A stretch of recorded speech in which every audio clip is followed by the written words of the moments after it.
Wrapped up like a douche, another runner in the night, blinded by the lights. Wrapped up like a douche, another runner in the night, blinded by the lights.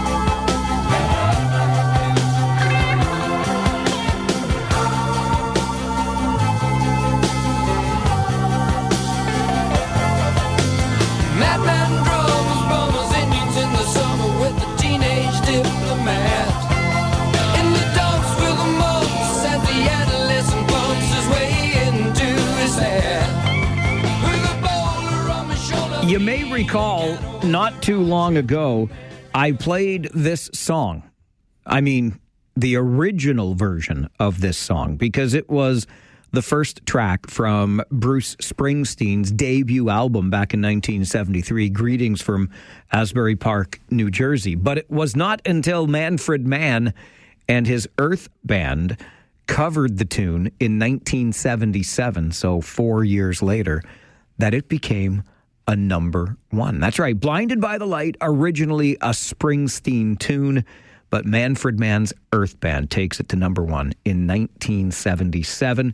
Now, Manfred Mann's Earth Band's version features a number of changed lyrics, the most prominent being in the chorus. Springsteen sang "Cut Loose Like a Deuce," but the Earth Band went with "Revved Up Like a Deuce."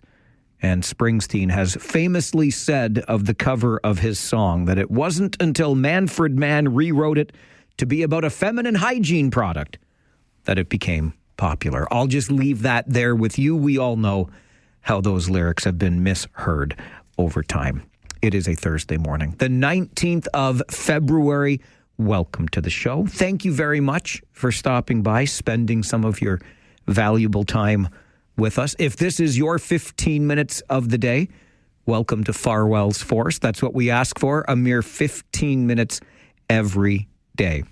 And if you do that, you are a member of Farwell's Force in good standing. Speaking of asking, if you ask for a song, we will play it for you on All Request Friday. And I got a late start to this week because I was away on Tuesday, taking a day off after a long weekend of travel with the Kitchener Rangers. But your theme this week, as we celebrate all things Olympic and cheer on Team Canada, is Canadian music by Black artists, because it is still Black History Month. So your favorite Canadian song by a Black artist will be played during All Request Friday. Whatever that request may be, you can send me an email, mike@570news.com, or just give Devin a call and let him know what song you would like to hear. Again, Black artists, Canadian tunes. That is our theme for this Friday's All Request Friday. Tomorrow is already Friday, by the way.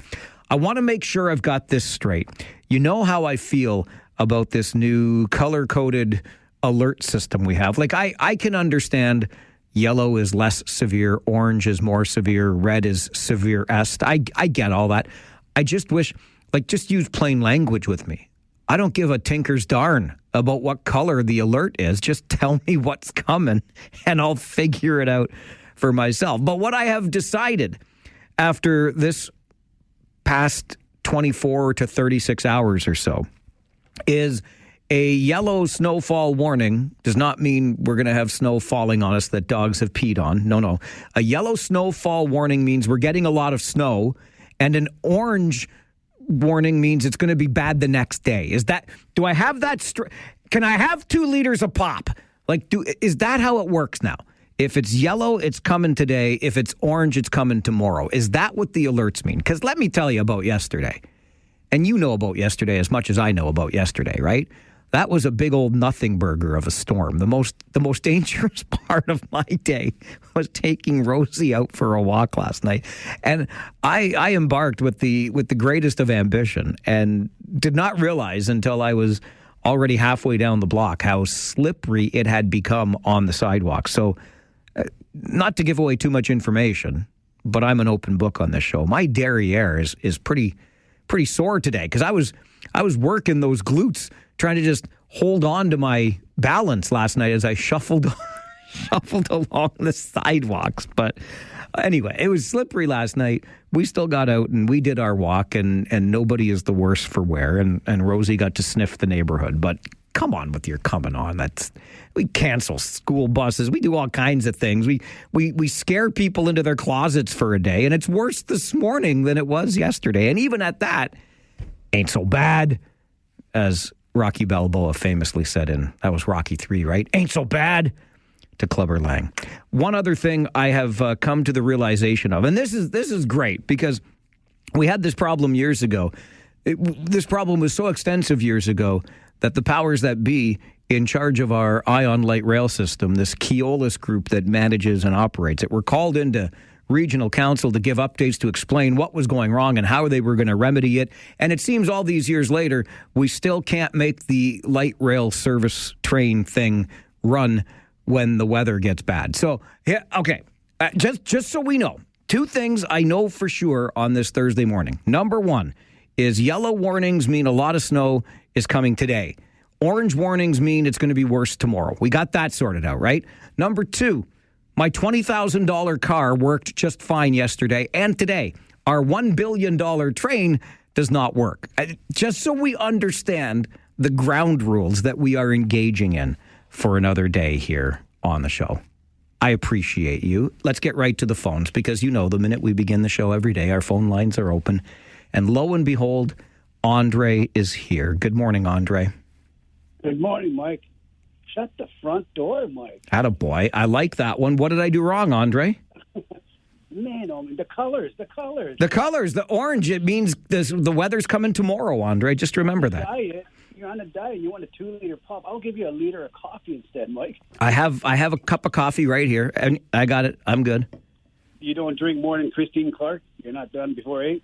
I'm definitely not done my coffee drinking before 8. Christine Clark, she is an animal. Trust me. That woman, I'll tell you, she eats reporters for breakfast. That one does. So, and that's a compliment, by the way. Grand Pumbaa? Okay, Andre, come on. Help me out here. Be the voice of reason on the show. I got a request. Okay. Can you put the Prince in Jack Wagon jail, please? Absolutely. Andy, absolutely, he's going to Jack Wagon jail. Thank you. You're welcome, Andre. There you go. That's coming up in your Farwell Show 5. In case you missed the bombshell from the UK, reverberating the world round. Yes, Prince Andrew, brother of the king, has been arrested. Doug is also with us early this Thursday morning. Good morning, Douglas. Good morning, Mike. You kind of took the thunder right out of me. What thunder was that? Oh, about the weather. Well, see, I'm here for you. I'm here for you. Well, you talk about them scaring you into the closet. You know, think about me getting up and I know I don't got to drive and I got to go to the city and God, what's it going to be like? And I'm finding out all the buses are canceled. I'm driving to work and thinking, well, this is ridiculous. It's not that bad. But coming home, that was a different story. I wasn't totally prepared for all of it. And, the colors really have me confused as well. All I know is that if they're handing out colors, there's bad weather coming. I'll get ready. Yeah, but if it's an orange color, Doug, get ready tomorrow. Yeah, that seems to be the case, you know. And by the way, when I get really upset, I've got a mixture of G's and jump on Jehoshaphat. All right, Doug, thanks for the call. Shut the front door and G's and jump in Jehoshaphat. A couple of fellas already jumping ahead to our 11:30 conversation this morning on the flip side about the words we use or the phrases we use instead of curse words. We'll get to it, but you're welcome already, obviously, to chime in. Like I try to put some guidelines on the show, but really, they're just guidelines. And guidelines, like rules, are meant to be broken. So that's just fine. 11:30, though, we will have some fun on the flip side, cursing, not cursing, here on the show. Just back to Doug's point about getting out yesterday. And I know he drives, when he says to the city, he's going into the GTA. And it was actually worse there than it was here. But I hope that we remember, no, allow me to rephrase, please. I worry that we don't remember that we, as people, are capable of difficult things. We really are. I'll remind you again that this this thing that operates in between our ears, inside our skull, is the greatest supercomputer on the planet. And it makes us capable of incredible things, including driving in inclement weather. Like, it's not brain surgery, folks. We can do these things. We can get to the places we need to get to if we just engage our brain. I always remember that sign that hung up. I believe it was in my grade 5 teacher's class. Mrs. Moles says, no. It was in Mr. Johnson's portable history class in high school. That's where it was. Sorry, Mrs. Moles. I'm jumping around here. High school, I promise, grade 9, Mr. Johnson's portable. Be sure brain is in gear before engaging mouth. It's really simple. How about we just change that to be sure brain is in gear before engaging self? Get up, engage brain, go about your business. You'll be amazed at what you can do. And that's really one of the reasons I'm looking forward to our conversation this morning at 11 about elite athletes. Absolutely. They have tremendous athletic ability, but it's the mental edge that separates them. And I hope you can make time to be a part of that conversation this morning at 11, because I think we underappreciate what we are capable of. I promise you, you can do it. Okay, one more quick thing before we get to the Farwell Show 5 this morning, because I heard this just before 9 a.m. And poor Dev, like, this guy, he has to put up with like scatterbrain over here. So the great supercomputer between my ears is scattered all the time. But this popped into my head. It occurred to me yesterday, and then I heard it just before 9. I said, Dev, can you get this? So of course Dev does what he does and has it delivered to my computer in a matter of seconds. But I want to know, is the Ontario government using an AI voice for its commercials? Like, just I'm not trying to be unkind, but just give this a listen, particularly the very last word where the voice, is it a person or is it a computer, says Guelph. Have a listen. Ontario is getting you where you need to be faster by building the new Highway 7 between Kitchener and Guelph. Is that a real person? I would like to meet that person if it's a real person. Or is this Bicentennial Man? Is this iRobot? Is that a person, Ontario government, or did you use an AI-generated voice for your commercial? And let's just forget that you made the AI-generated voice tell us a fib. You were working on Highway 7. Come on with your coming on. Ontario is getting you where you need to be faster by building the new Highway 7 between Kitchener and Guelph. Guelph? I don't think that's a real voice. That's just to my ears. Maybe you hear it differently. Guelph? I don't think that's a real voice. 1, 2, 3, 4, 5, 6, 7, 8, 9, 10, 11, 12. I'll tell you, though, what is real, and it's spectacular, is your daily Farwell Show 5. We'll start at number 1, okay? Former Prince Andrew has been arrested, the brother of King Charles, now in police custody on suspicion of misconduct in public office. Here's ABC News Chief International Correspondent James Longman at Buckingham Palace. The former Prince Andrew taken into custody on suspicion of misconduct in public office. Law enforcement launching a coordinated operation on King Charles's private estate in Sandringham, where Andrew had been sent into effective exile. The extraordinary situation now unfolding. Properties belonging to the King are now being searched by police. This follows new revelations in the ongoing probe into the convicted sex offender Jeffrey Epstein. Oh yes, connections between Prince Andrew, Jeffrey Epstein, young women, awful, despicable stuff. That's what's out there. And the former prince has been arrested. Number 2, Premier Ford wants kids to skip math and watch hockey today. Ford took to social media with the following post, and I will quote, "After the incredible performances we have seen from our men's and women's hockey teams in Milan, all of Canada is cheering them on as they go for gold.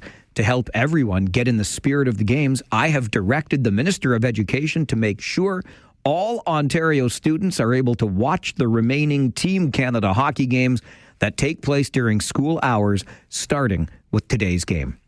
That from Ontario Premier Doug Ford. Of course, our women meet the U.S. for the gold this afternoon. The game just after 1 o'clock, so the kids can take the afternoon off and watch some hockey. I fully endorse this. But of course, when you post this to social media, and I got to be me, right? Of course I'm going to read the replies. And exactly what you would expect to be in the replies is in the replies. Oh, well, student or teachers are buying their own supplies for the classroom, but you can find a way to make sure all kids can watch the hockey game. Don't other sports matter? We've underfunded education, but you're going to find a way to help kids watch hockey. Can we have nice things? Can I have 2 liters of pop? Can we have some nice things?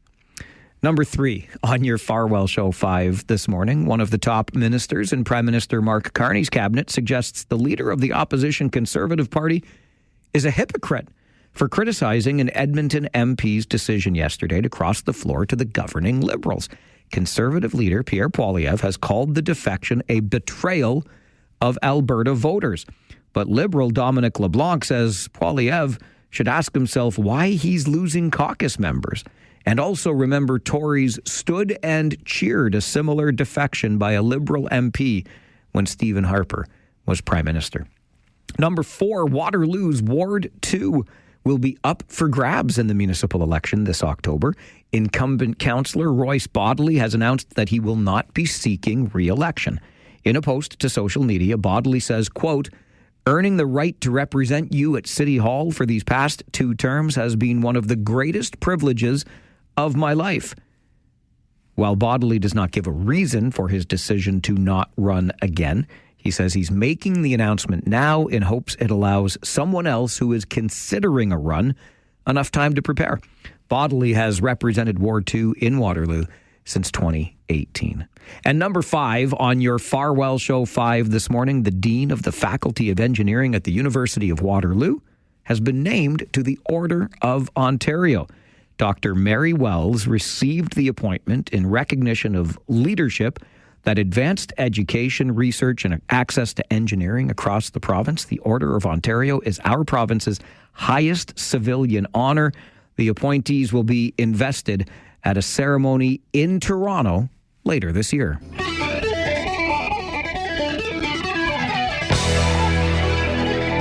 As God is my witness, I thought turkeys could fly.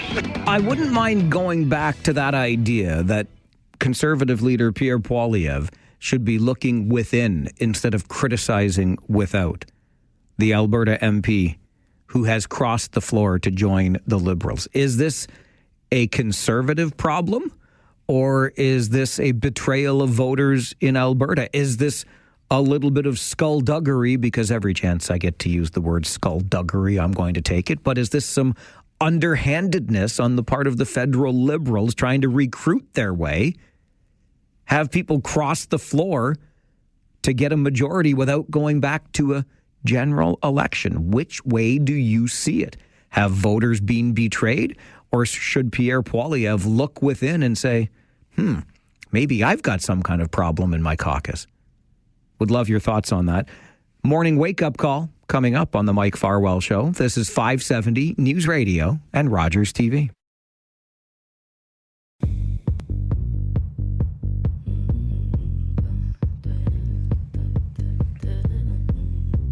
Prime Minister Mark Carney's Liberals find themselves once again 3 seats shy of a majority. Isn't that where we finished the last general election? I believe it was. And what we've got now is a second floor crosser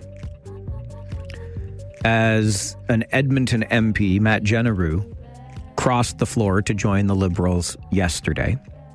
And what's interesting about this, I mean, I find it a disingenuous action to begin with. You got voted into government under one party's banner, and then I know the rules allow for this, but oh my goodness gracious, do we need to change the rules or what? The rules allow for you just to cross the floor and say, you know what, I'm playing for the other team now. That's not what voters voted for when they marked an X beside your name on the ballot. And again, I understand the principle that's at play here. In our parliamentary system, The individual holds the seat, not the party. But you know, as well as I know, particularly in provincial and federal politics where there are parties involved, we vote for the party. When we cast our ballot, when we mark our X, we feel as though we are voting for Pierre Poilievre or Mark Carney. That's what we think we're doing. That's why we vote the way that we do. I understand the principle of the individual holding the seat, but that's not the way it works when we actually cast our ballots. Some of us absolutely vote for the person.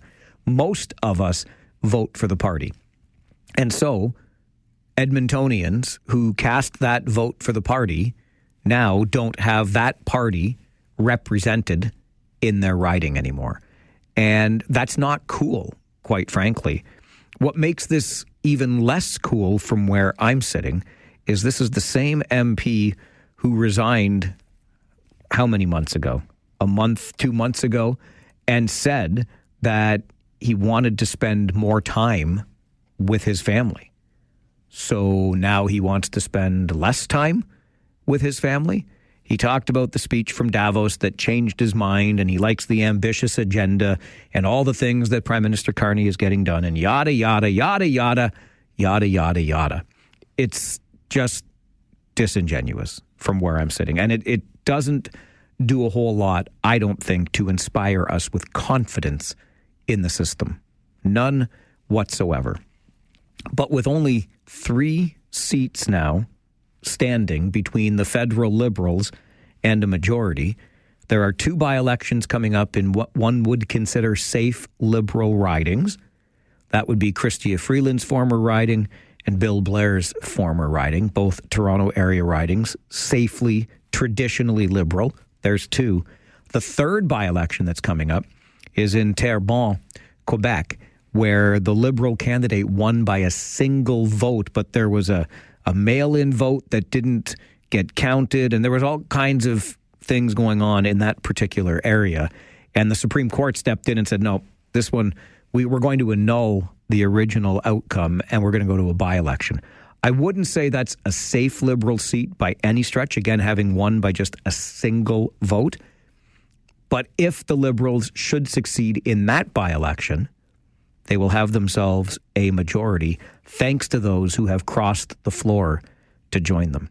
And rumors are out there that there is at least one more who is ready to cross the floor. So you might not even need that Quebec riding, win it from the block again, like the Liberals did by a single vote in the last general election. I don't know how I do know how I feel. I don't love the idea that a majority will be gained without going back to a general election, without seeking our support as voters. I have a difficult time with this. That said, I think Dominic LeBlanc makes a point.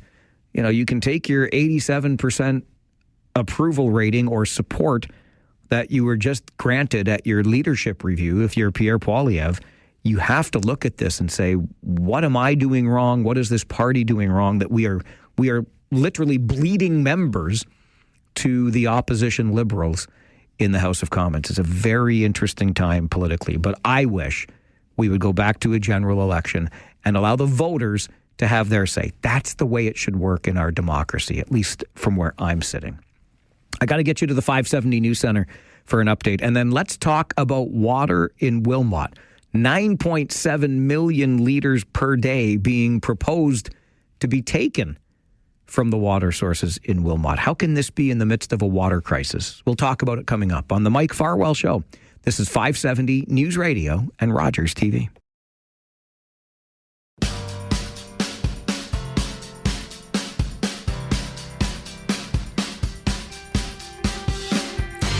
I think it's fair to say that water is the biggest issue in our region today. It is certainly the issue that has got us talking the most. Suddenly, we find ourselves, and I do mean suddenly, in a place where we're freezing development because we don't have enough water to support our future needs. Enough for today? Sure. Enough for tomorrow?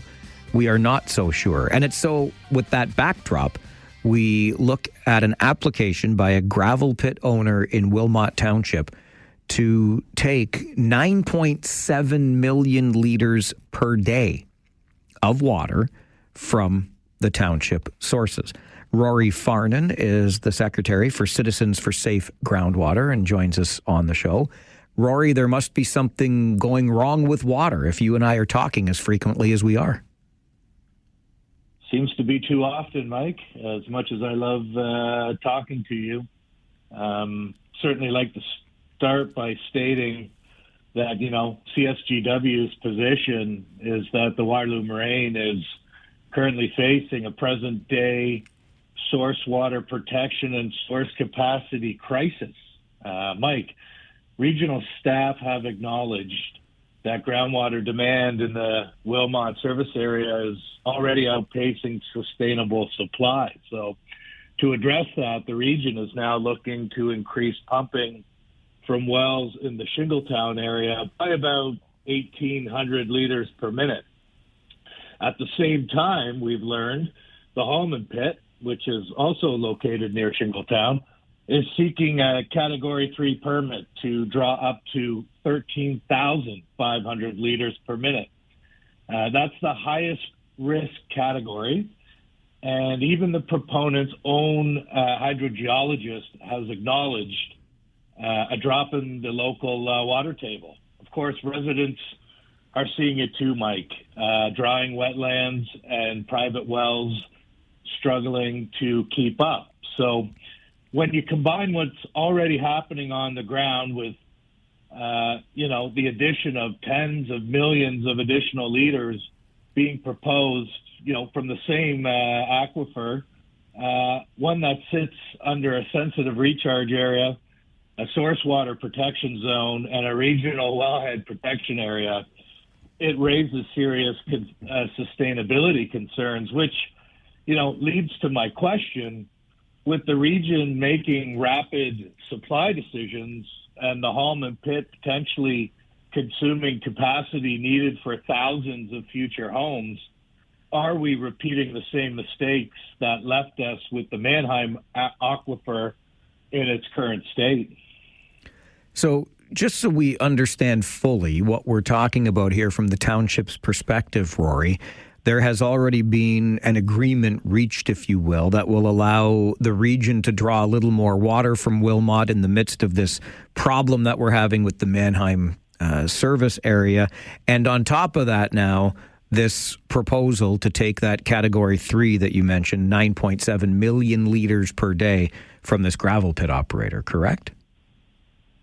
That's correct, Mike. And, I think some of the residents locally certainly had a concern with the 1,800 liters that the region was looking to divert. Of course, as you know, Wilmot Council also shares some similar concern, although being a partner of the region, agreed to, seeing that capacity be diverted at a temporary, from a temporary basis. But, Mike, we currently have a system in place today where we are approving land uses that drain the well, then acting surprised when the well runs low. And that mentality needs to change. And, when you compare the maximum volume of, almost 10 million liters a day that the Hallman Pit is requesting, that would equate to approximately 10 to 13,000 homes. So, permits such as the Hallman Pit certainly have the potential of threatening our billion-dollar-a-year construction industry, because it's taking away capacity needed for sustainable development to continue. And while the construction industry also needs aggregate, this crisis has clearly shown that water trumps all, and I think that's something that we've been taking for granted. I recall, Rory, some years ago now, frankly, when the application for the Hallman Pit was before Wilmot Council, and you and I were talking about the concerns of Shingletown residents at the time. We had a great walk through the beautiful area to look at where this pit was going to be, et cetera, et cetera. Now, fast forward to today, the pit has been established, and would it be fair to say that what we're talking about now is, at least in some respects, your worst fears being realized? Yeah, I certainly, when it comes to these type of things, I to be honest with you, I'd like to be proven wrong. But thus far, a lot of the things that we have expressed over the years are suddenly becoming a reality. And they're becoming a reality at a time when the region needs its source water infrastructure the most. And, I think sometimes we forget that gravel pits are not just holes in the ground. They fundamentally alter how our aquifers recharge and retain water. Now, they also remove the very sand and gravel layers that store and filter groundwater. So, the fact that now we have a request to draw an alarming amount of water, precisely where groundwater recharge for the aquifer that feeds the region's wells being the most critical. Doing this at the same time, just those two facts are not unrelated, but unfortunately are being treated separate. This obviously is a proposal at this point. Who is responsible? Which level of government is responsible, Rory, for approving this water taking permit? Would it be the province or the region? It would be provincial responsibility, and the Ministry of the Environment has a website that concerned residents, and I would also suggest developers as well as the regional government should go to voice their concerns about this application, Mike. I think this is a policy choice problem, not a mystery. The water crisis isn't about individual water use. It's about how we manage land, how we manage extraction, and how we manage growth. And I think that, what's been unfolding, and certainly with this recent application by the Hallman Pit, creates the business case for moraine protection like a blue belt that we've discussed. That isn't just a well-intentioned idea. It's an urgent necessity that currently remains unprioritized. By any level of government, Mike, might I add. What would a blue belt do, Rory? Well, I think, it addresses a couple of things. One, it makes us ask the question of whether we have enough water. It makes us ask the question of, are we willing to protect the systems that give us this water? And I think ultimately what it does is it prioritizes the Waterloo Moraine and all of the critical source water infrastructure that we need for water intake above development, including the type of applications that we're seeing today, specifically with this Hallman Pit license. So, in my opinion, Mike, Waterloo Region's economy, housing, and quality of life all sit on the same foundation, which is the Waterloo Moraine.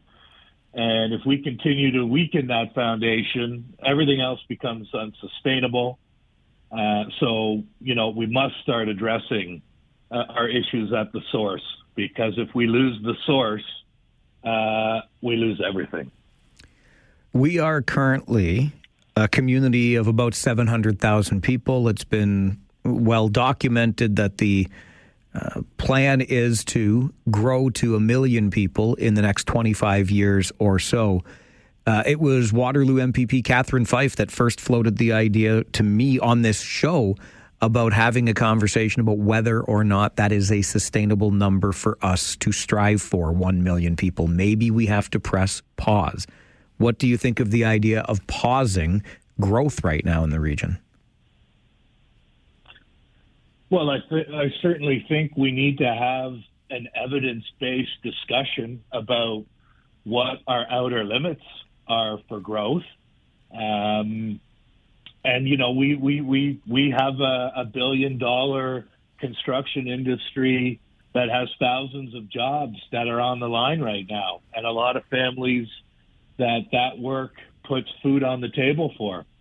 I would also suggest, though, as we've seen recently with an interview with a University of Waterloo professor, that there is an opportunity for the Waterloo Moraine to continue serving the growth that we're projecting, but that we have to start doing it in a more sensitive and methodical and strategic way.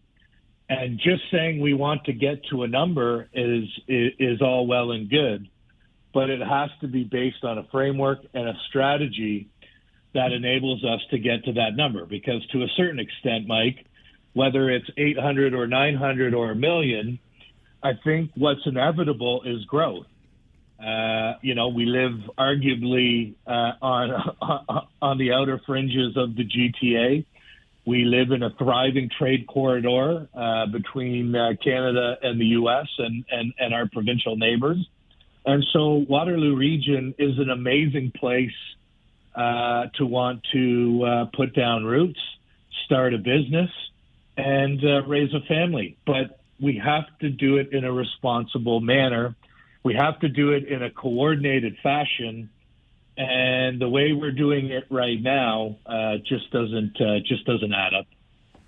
Rory, as always, appreciate the time on the show. Thanks very much for being here. Thank you, Mike. Appreciate it. Take All right. care. You too. Bye now.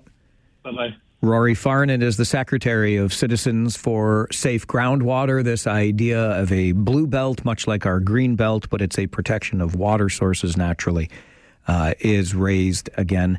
And what really strikes me in that last piece about the conversation of whether or not we even continue on this path towards 1 million people is how we have grown to date. It just seemed to be, I mean, we were a model. People looked at the region of Waterloo and thought, wow, look at the way they're doing it there with this incredibly complicated, the most complex water system in the world, with the way we draw primarily from groundwater sources. And it had been done so sustainably, almost methodically, meticulously over all of these decades. And now all of a sudden, I don't know where we took our eyes off the ball, quite frankly. And that's way beyond my scope of understanding. I'm just sitting here as a person who lives in this region, has been a part of these conversations around our water sources, how sustainably we have grown, and now to be in this situation, I raise eyebrows. I wonder what on God's green earth, emphasis on the green, happened that put us in such a dire circumstance. But I don't know how you feel about the idea of the growth to 1 million. I don't know how you feel about the idea of a blue belt of water protection in this community, much like the green belt of land protection in the province of Ontario. But I would love your thoughts on the blue belt and 1 million people here in the region of Waterloo. Phone lines always open for your thoughts on the Mike Farwell Show. This is 570 News Radio and Rogers TV. Permits such as the Holman Pit certainly have the potential of threatening our $1 billion a year construction industry because it's taking away capacity needed for sustainable development to continue. And while the construction industry also needs aggregate, this crisis has clearly shown that water trumps all, and I think that's something that we've been taking for granted.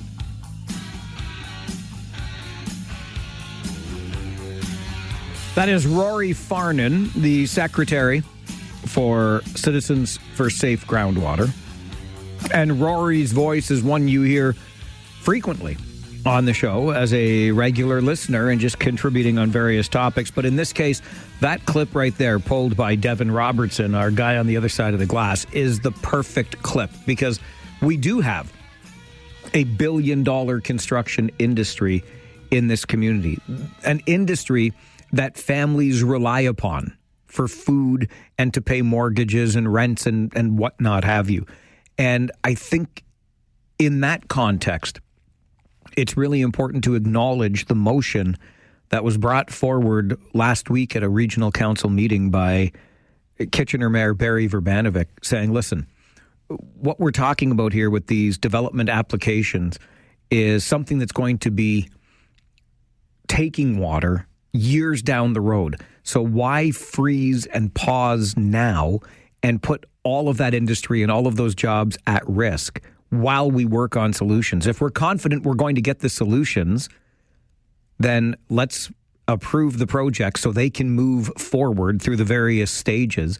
And by the time they're ready for the water that they need, we will have arrived at our solution. Makes abundant sense. The motion was endorsed unanimously because putting that $1 billion industry at risk has long-term ramifications as well.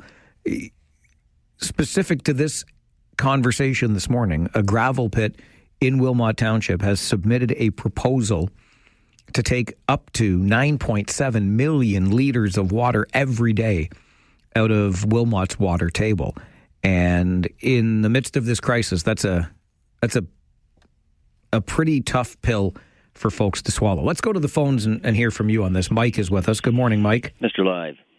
Hey, it's been a long time. How are you? Oh, man. Pretty anxious, thanks.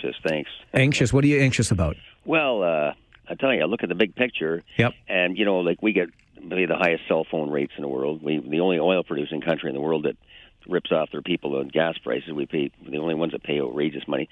And and we have more fresh water than anywhere in the world, by far. So how can we have a water shortage? It looks to me it's like some Redmond's deal where they're trying to pretend they got to spend a fortune to get water for us, and they're going to jack up the rates just to bring in more cash. And that's the big picture. So with all the fresh water, and we hear this a lot, and we know Canada has an abundance of it, but then are you talking about building pipelines to get that water to people's houses? Well, if we have to, we have to. Yeah. It's just like they're going to pretend, we can't do any more, but, we just saved the day, but we're going to have to increase the rates of everything to pay for it. And thank heaven we're here. And like my estimation is the region takes in, just based on $100,000 or $1,000 a year per household for water, and say 200,000 homes, they take in like $200 million a year as it is. Like, I don't see how it costs that much money to pump out water and filter it. And this is every year. Like the pipes are there; they don't have the money keeps coming in every year. So I don't see how they have a shortage of money to run a pipeline. Or where's all the money going? I suspect it's all going for. Ask Redmond. Well, I hear. Listen, I get that frustration, and we get concerned, and we'll start talking about backroom deals here and backroom deals there. And look, I'm not. I just don't buy into it. Do we have too much bureaucracy? Do we have some mismanagement? Zero question about that. But I don't think anybody is on the take or anything shady is going on. There is an interesting point around the monies that come in. Development funds or development charges have got us sitting on regionally $100 million for these upgrades that need to be done to the water system. I think it's fair to ask, if you've accumulated that much, why weren't these upgrades being done along the way? And as for a pipeline, we can talk about it all you want, but we're talking billions and billions of dollars in many, many years. Like the pipeline's a pipe dream at this point to fix our immediate problems, because it would be far too long down the road to have any significant impact today and tomorrow when we really need to get this stuff sorted. This is the Mike Farwell Show. 570 News Radio, Rogers TV.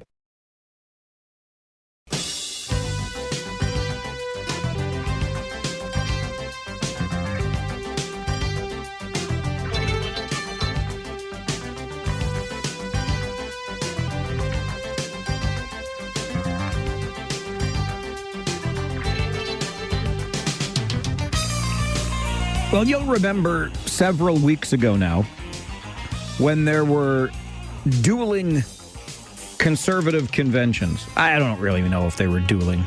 Pierre Poilievre was having a leadership review out west, and Premier Ford was having a gathering here in Ontario that the media was first barred from attending and then was allowed to attend. But as those two events were going on, we already talked earlier today about the overwhelming support given to federal Conservative leader Pierre Poilievre to continue leading this Conservative Party federally.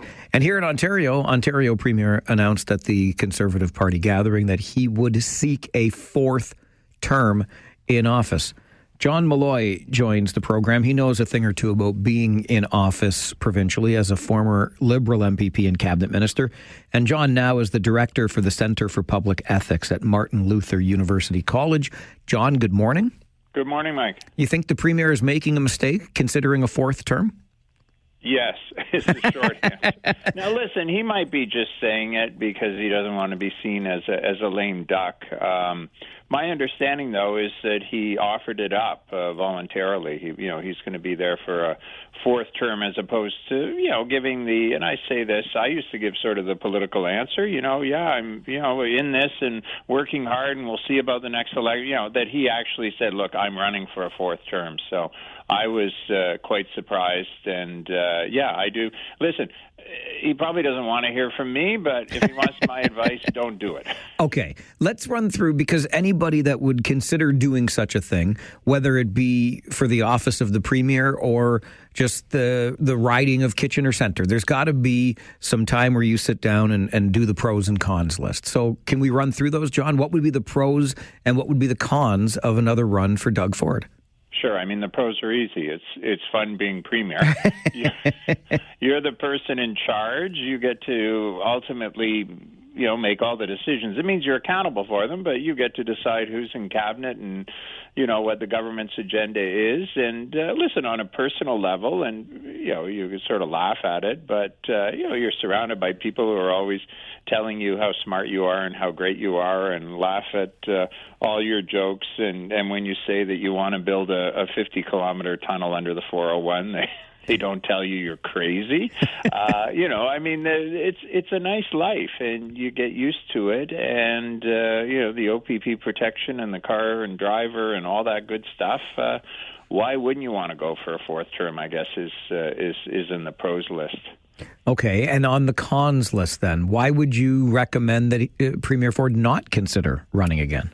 Well, I guess it's sort of like, I think it goes back to Benjamin Franklin, who said house guests and fresh fish both start to smell after a few days. Well, you can add governments to that. After all these terms, people are going to just be sick of the Conservatives. Doug Ford's had some successes. You can't argue with his political success. He's got some stuff done in Ontario, but there is a point where people are going to say, let's have some change. And how often can we hear him tell us that someone's cheese has slipped off their cracker before we say, okay, enough of the folksy stuff. Who else is out there? And listen, it is a force in politics that it's almost impossible to combat.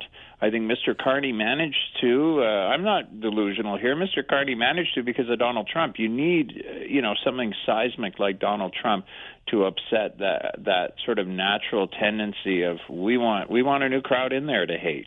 We're done hating this crowd. We want a new crowd in there, and it's really, really difficult to overcome that. Yeah, and I guess by 2029, John, which is when the next provincial election could happen, we would by that point be 11 years removed from the Ontario Liberals. And we know that after 15 years of the Liberals, I think, no disrespect as a former member of that party, John, but I think Ontarians were quite tired of Mr. McGuinty and Ms. Wynne. And I'm not sure it would have mattered at all who the Conservatives ran. It was that so-called change election. Yeah, and I mean, you hear it at the door.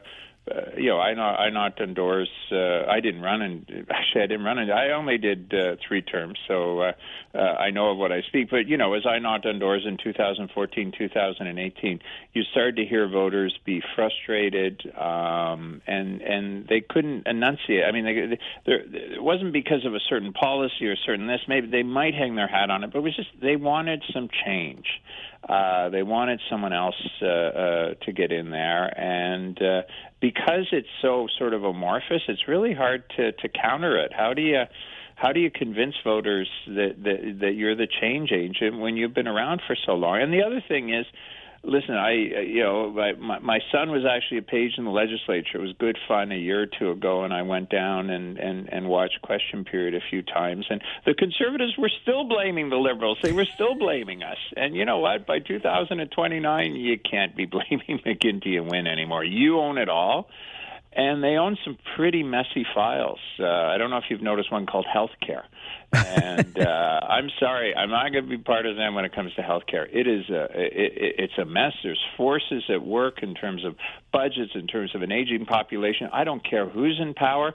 It's really, really tough. And Doug Ford's going to have to go out if he runs for this 4th term and explain to Ontarians why the healthcare system is like it is and why he hasn't been able to fix it. And I don't envy him that role because he can't blame Dalton McGuinty or Kathleen Wynne or John Malloy. Is there something to be said, John, for leaving too soon as opposed to leaving too late?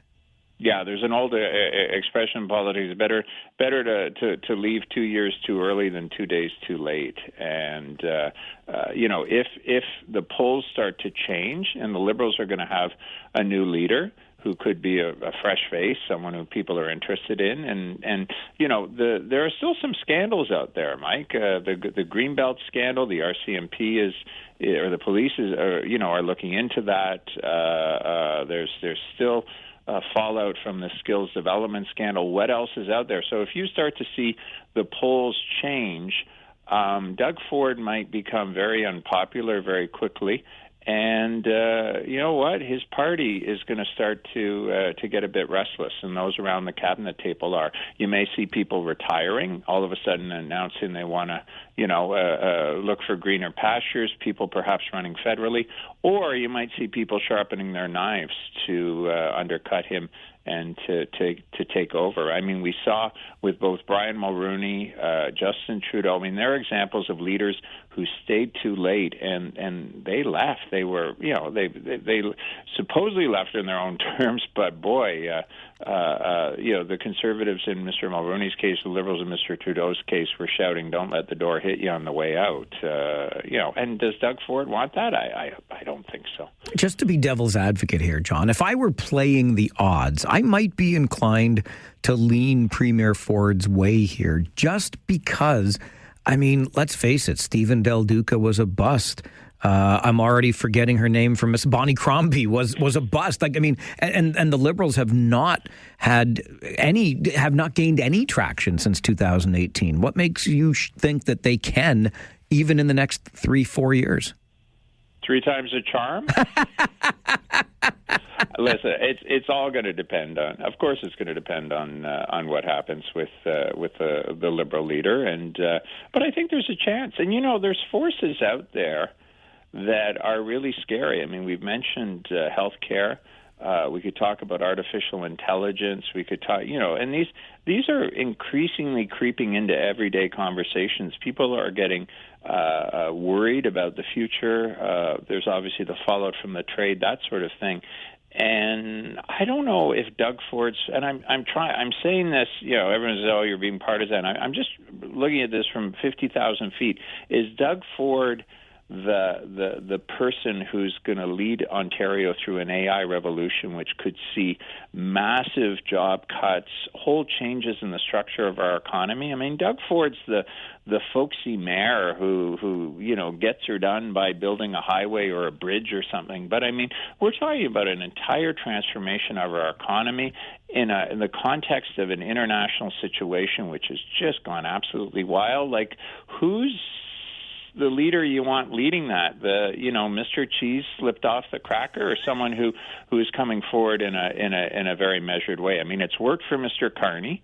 He probably doesn't want the job of provincial Liberal leader, but if they found someone who is thoughtful, who kind of reassures Ontarians that they're willing to grab some of these complex issues, it could work.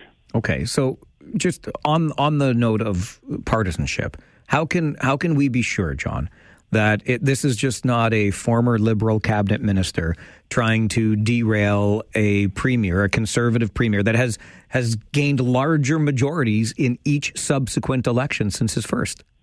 Because if I was shilling for the Liberals, I'd say Doug Ford should stay for as long as he wants, because I think he would be the best bet to run again in the next election for the Liberals. I think by 2029 there will be that desire for change, and I haven't seen coming out of Queen's Park the big, bold ideas and changes that we're going to need. And I've also seen a lot of and you've had me on the show talking about it, a lot of troubling things that have been going on down there in terms of some of the big mistakes they've made in terms of political interference and what's been going on in by the public service, political interference in the Greenbelt, and those things aren't going away. They're simmering along. We have Auditor General's reports and information privacy. We have all these things going on, and it's only going to bubble to the surface over the next few years. So if I'm on the advising the Liberals, I say let's all hope that Doug Ford stays. But I've got a big heart, Mike, so I'm trying to give him some advice. That I know. I know very well of that heart of yours, Mr. Malloy. Always appreciate these conversations. Thanks for being here. Thank you, Mike. John Malloy, former Liberal cabinet minister, and now the director at the Centre for Public Ethics at Martin Luther University College in Waterloo. I love that last answer, if I'm being honest with you. If John Malloy were shilling for the Liberals, he would say, no, keep Doug Ford on. Let's allow him to stay as leader of Ontario's Conservative Party, because by 2029, voters will, as we tend to do, just be looking for change. It's so interesting to me. I find these dynamics so fascinating. John alluded a number of times to Mark Carney, and let's face it, Mark Carney won an election because of Donald Trump, right? The whole elbows up crowd, boom, Mark Carney's your prime minister. Doug Ford has benefited, whether you like him or not, and whether you're a Conservative voter or not. Let's just be honest about the dynamics at play here. Doug Ford has benefited from tremendously weak Liberal opponents. Simple as that. I don't know that the NDP provincially, no disrespect, Marit Stiles, even though you disrespected me a few weeks ago by bailing on your appearance on the show, didn't even answer the phone, but that's a whole other story. I don't think that the Ontario NDP is ever going to form government again. We seem to have a long memory in that regard, don't we? So it's either the PCs or the Liberals. And the Liberals have just made a mess of themselves. And Doug Ford has benefited from that, from one majority to the next. So why wouldn't you think that you can just do it again? Will the Liberals be reorganized by 2029? I do like the idea, though, in fairness, of quitting while you're ahead. I'm a big fan of that. Think about it in sports, right? How do you want to remember your favorite athlete? At their prime, or at the time they hung on just a little bit too long and sort of embarrassed themselves a little bit? What do you think of the idea? Another term for Doug Ford, or should he reconsider that idea of 4 terms in office? I'll take your calls right after this on the Mike Farwell Show, 570 News Radio and Rogers TV. We saw with both Brian Mulroney, Justin Trudeau, I mean, they're examples of leaders who stayed too late and supposedly left in their own terms, but boy, the Conservatives in Mr. Mulroney's case, the Liberals in Mr. Trudeau's case were shouting, don't let the door hit you on the way out. And does Doug Ford want that? I don't think so. That is John Malloy, former Liberal cabinet minister, now the director at the Centre for Public Ethics at Martin Luther University College in Waterloo. Says Ontario Premier Doug Ford should reconsider his pledge to run for a 4th term. Quit while you're ahead, in a nutshell. And I asked John bluntly, Is this just not a former Liberal cabinet minister trying to spoil the Conservative Party? And John said, if I was doing that, I would be saying Doug Ford should stay, because John believes that by 2029, we're going to be sick and tired of the PCs and want them out. And it is absolutely true in politics. The longer you hang around, the greater the mess that is attached to you, right? You can't keep going back to the trough of it was Kathleen Wynne's fault or it was Dalton McGuinty's fault, which, by the way, Pierre Poilievre, the best before date on that, the Trudeau Liberals, it's getting a little bit longer in the tooth. So just interesting thought. And John suggests perhaps that Ontario Premier Doug Ford should quit while he's ahead. What do you think of the idea? 519-570-2545, star 570, and 1-800-570-5715. Kyle is with us. Good morning, Kyle. Good morning. I don't think the Liberal government for provincially should ever form government in Ontario ever again. I'm never going to let them back in for what they've done with Dalton McGuinty and Kathleen Wynne. Why should I? If people won't let the NDP in, why should I let the Liberals in? I'll never forgive them for what they did. I don't want them to be back. What was it that they did that ticked you off so much? The gas plant scandal. Sure, yeah, great one. There's that one. The other one was, I think, I remember this going back, I think it was 2007, 2008, maybe 2009. Kathleen Wynne and the special needs kids for autism and stuff. She really did something bad there, and I forget what it was. Maybe it's cutting funding or something, but I didn't like it at all. And she caused a lot of issues in the education system itself. So I will never forgive them for what they did. And I don't like if we can't let the NDP come in ever again, and people are not going to forgive them for what they did, why should we let the Liberal government provincially ever come back then either? Because what they're going to do, they could do the same thing over and over and over again. So I'm okay with Doug Ford or even some other Conservative leader coming in the future and just taking over again. I have no problem with it. So there you go. Thanks, Mike. All right, Kyle, appreciate that, which I guess would also suggest that Kyle is in no way put off by any of the issues that this provincial government has had under Doug Ford's leadership, right? The Greenbelt scandal was legitimately that. It was a scandal because the video emerged of the conversation that the premier was having with developers saying he was going to open up the Greenbelt for development. And he seems to have waltzed through that, at least to this point. How about the Skills Development Fund mess? I don't like that one little bit. You want to talk about the suggestions of impropriety, pay for play, you name it. There is a whole big ball of yuckiness involved in that particular portfolio right now. So I don't know. And again, the longer you stay, the more likely it is that something else will come up that voters will be ticked off by. So I don't dislike the idea at all of going out while you're on top, right? Ontario Premier Doug Ford could in the next few years just say, you know what, I'm going to pass the torch, and he will leave as a wildly popular premier with, again, strong mandate after stronger mandate after stronger mandate in his 3 consecutive majorities. So interesting, to say the least. On the point of the Liberals, and I like where Kyle's coming from. It seems, I don't really know the answer as to why the NDP hasn't been able to reform government in this province since Bob Rae was its leader, 1990 to 95, and governed this province. But I just suspect long memories, and we remember how difficult those days were here in the province. For the provincial Liberals, I am stubborn, and I don't know, maybe a little bit petty, you decide. But for me, the deal was done when Dalton McGuinty was running for the leadership against Ernie Eves at the time, who was the PC leader.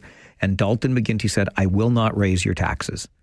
Flat out promised me my taxes would not be raised. And on his first day in office, he signed the pledge to create the healthcare premium.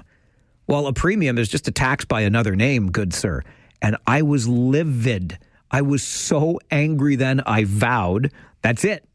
That is it. You will never get another vote from me. And again, call me stubborn for sure. Call me petty if you like. But that issue. I will not raise your taxes, and then you put on the premium. Forget you, because I was done at that point, and I have not gone back since. So fool me once, shame on you. Fool me twice, shame on me. This is the Mike Farwell Show, 570 News Radio and Rogers TV. Hookah chaka, hookah, hookah, hookah chaka, hookah, hookah, hookah chaka, hookah, hookah, hookah chaka, hookah, hookah. I can't stop this feeling deep inside of me. Girl, you just don't realize what you do to me. When you hold me in your arms so tight, you let me know everything's alright. I'm hooked on a feeling. Well, that music can only mean one thing. It's not an ooga chaka, ooga chaka. It is our friend Gary Chalk, not Chaka. Don't be confused. It's Gary Chalk, the humor columnist who writes the humor column Living Retired. And each and every Thursday morning at this time, he joins us on the show to bring that to life. I'll remind you, you can go online to livingretired.press. You'll find the column there. And while you're there, why not sign up to have it delivered directly into your inbox like I do? It's nice to have Living Retired in there with all the memos from the boss, because I can only handle so many of those. Also, you can get in touch with Gary, and maybe you enjoy his humor and his style, and you'd like to have him speak at your service club or your event, and he's more than happy to do that as well. Mr. Chaka, a very good morning. And a very good morning to you, Mr. Farwell. How you doing? I'm doing well. How about yourself? Not too bad. Good. I've got another health issue. It's piriformis. Are you suffering that right now, piriformis? Who, what now? I've formed where? Piriformis. Okay. It's a syndrome. It's also called numb bum or dead butt. you may know it better by numb bum. At least I do. Gary, I spend time going back and forth to Sault Ste. Marie on a bus. I know some numb bum, let me tell you. Well, I know numb bum these days. It's going on 14 days sitting in a lazy boy watching the Olympics and eating Doritos. I'm Olympic out and I'm Doritoed out. That's if you run out of Doritos, there's got to be something we can do about that. Oh, I'm telling you, it's bad when it gets to that. Remember a couple of weeks ago we were chatting and you mentioned your I think it was your left shoulder hurt. Still hurt? Oh, Gary, like you would not believe. Really? Yes. And well, listen. Not only is it self-inflicted because I was a dope who shoveled snow the wrong way to cause the problem, but I resist all medical offices and procedures at all costs, all the time. So I'm just suffering through it. Okay, well, as my wife would say, just shut up. Yeah, consider it done. Consider it done. Okay. Yeah, okay. And I remember you mentioned Don Cameron's comment that as we grow older, it's not the years in the old frame, it's the miles. Amen. You listened well. Amen. Yes, sir. Reminds me, Mary, on her bike. I think that she's putting on good miles. She is indeed. Exactly. Now, Jan and I, we have a stationary bike. It doesn't have many good miles on it, and in fact, it doesn't have any bad miles on it. All it's got on it is laundry hanging from it. That's what it comes down to, Funny, Mike. we had one of those too. Yeah. Oh, well, few years younger than me, that's what you are. But so far, you're in relatively good health, good shape. And if it's only your left shoulder, I've got a bad left knee, needs surgery. I have a less bad right knee. I've got a torn rotator cuff in the right shoulder. I just found out yesterday that they think my left forearm has a complete tear of the ligament bilateral. Medical talk to me. And then I'm all small finger in my right hand. I'm telling you, like Don says, it's not the years on the old frame, it's all these miles. Absolutely. Here's an example. We live at the end of a cul-de-sac. There's, 4 houses, 4 couples, 8 of us, and we're all living retired. And we decided this winter we would shovel the snow as sort of a group team effort. And it's a bit of a challenge, though, because we've all got issues. So when we get out there, amongst the 4 couples, I counted 5 bad knees, 1 bad wrist, 2 torn rotator cuffs, a bad shoulder, an elbow injury, a neck injury, and someone with a bad back. Mike, from 8 people, that's 12 different health issues that we all sit and complain about. Where's the partridge in a pear tree, Gary? That's what it comes down to. And then after we finish shoveling, somebody always says, well, let's come on over to our house and have a coffee. Well, that's a good intention, but we don't go. Here's why. The person with the bad back wants to go back inside, sit in their bathtub with Epsom salts. Then the three people who have bad knees, that's an issue because they'd love to come for coffee, but they need to get off their achy knees. The people with the torn rotator cuffs, I think it's two of us here. We agree to come, but first we need to go inside, get some Tylenol extra strength. The person with the bad wrist wants to go home, rub Voltaren extra strength in the wrist. The person with the sore neck needs to go home, put the magic bag on, and wrap it around the neck. So that's our shoveling versus our getting together and having some camaraderie. Sounds about par for the course. Yeah, that's it. And here's the thing, Mike. None of us talk about our health issues while we're shoveling because we're out of breath. I can relate to that. I get out of breath bringing up the recycling from the basement, Gary. Oh, that's it. Exactly. Here's the thing. I'm a living retired man. So what living retired men do, which you'll have the opportunity to do, Mike, you go to coffee shops. And it's the place where we're sick and tired about complaining about all our issues. So instead what we do is we go for the price of a coffee to a coffee shop and we complain about all our issues there for the price of a coffee. That's right. It's cheaper than therapy. Exactly. And then first up, we actually have six of us. We got so many issues. We have an agenda. And there's six of us. We sit around, go around. First topic is always any significant changes in our health. Last week, Jim said, hey, I had a good visit with the urologist. My PSA is moving in the right direction. John was next up. He said, good for you, Jim. My peeing in the middle of the night took a nosedive last week. I got up, tripped over the decorator pillows. My knees are now bad. That got around to Murray, and this is a common trait with men. We always think our knee pain is worse than anybody else's knee pain. You know, ours is worse than yours. That's just the way we talk. Lou was next up. He said he had good news. The date for his cataract surgery had been set. It got over to Paul. He said his good news was he went to Costco for new glasses last week, which prompted Doug to say, I must have missed you. I was checking out the hearing aids. So by now we've got all the health issues all solved. So the second item on our agenda, equally as important, is our health, and that's the price of gas. Oh, my gosh. That's going to contribute to bad health, though. Your blood pressure goes up, right? Oh, exactly. and Lou drives a truck, and he always mentioned the price of the gas at the Pioneer Station there where he lives. Paul, he's got an expensive sports car, so he drives all over the city on the way to our coffee meeting, trying to tell us what low price he can find so he can feel good about that. Jim lives on the other end of the city, so he drives from all across town past Costco, so he can tell us the Costco price.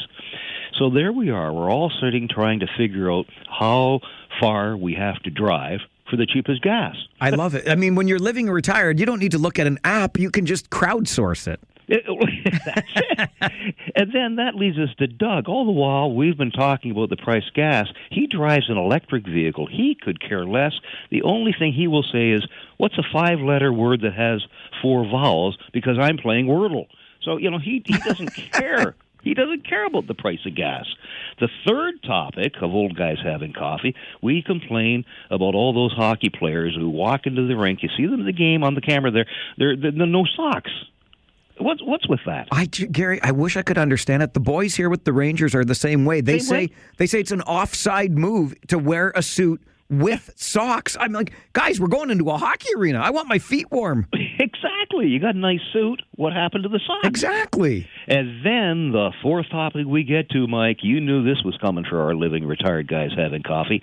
Technology. Oh, that's the worst. Oh, here we go. First, we reach for our cell phones. Now, this takes a little while because you use 2 or 3 guys. They're fumbling around. One will go out to his car. It takes us a while to get all 6 of us, so we got our cell phones. Because what we try to do is help each other out with what we're doing. Inevitably, 3 of the guys, even though we did it last week, they want to set their phones to get a larger font so they can see what they're trying to read or write. So we go through that whole episode every week, and every week we never get it solved. Well, 3 of us have it solved. The other 3 guys, they can't get it. The funny thing is, if you were at that coffee shop looking at us, Mike, people are looking at us because we're all holding our iPhones right in front of our face, squinting. You know you're retired when you're squinting at your cell phone. More technology. We got the landline loyalty. We all believe you got to have a landline, so when you lose your iPhone, you can find it. And then that brings us around to the other final piece of technology. That's the weather app addiction.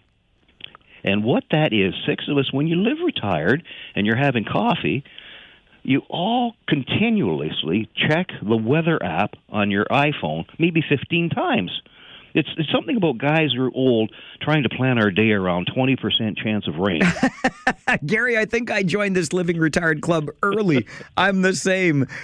Gary Chalk joins us Thursday mornings at this time for Living Retired. That's his humor column, and it's brought to life on our show each and every week. Find it online at livingretired.press and stay with us because next we're talking about one of my favorite subjects.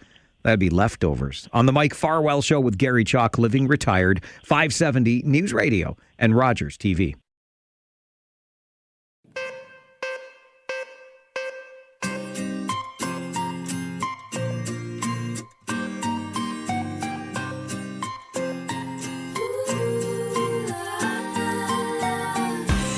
It is a Thursday morning, and that means at this time we're having a little bit of fun, getting a good laugh in with Gary Chalk, the author of the humor column Living Retired. He joins us every Thursday morning at this time. Don't forget to check out the column for yourself online, livingretired.press, and you can get in touch with Gary while you're there. Get the column delivered directly to your inbox. Even invite Gary to speak at your service club or your corporate event, whatever it is. He brings his own unique style. Now, Gary, I know we're going to talk about leftovers. I hope we are on the same page with this. Well, I was just going to ask you, it sounds like you enjoy leftovers? Oh my gosh, do I enjoy leftovers. One of my favorite things, yes. Really? Does your wife enjoy them? Nope.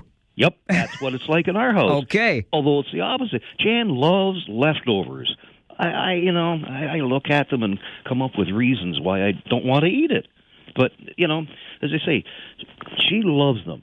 So, and the way that, and everybody has leftovers, everybody, we begin with the best of intentions. You get up from the dinner table, you go over to the countertop, and you scrape all the leftover lasagna into a Tupperware container.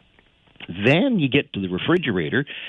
This is when the problem starts with the leftovers. You've got to somehow sandwich into the refrigerator that Tupperware container of your leftover lasagna. Mike, we do this most nights of the week, sort of like rinse and repeat, or with Tupperware, burp and repeat. You got to burp the lids. You got to burp the lid.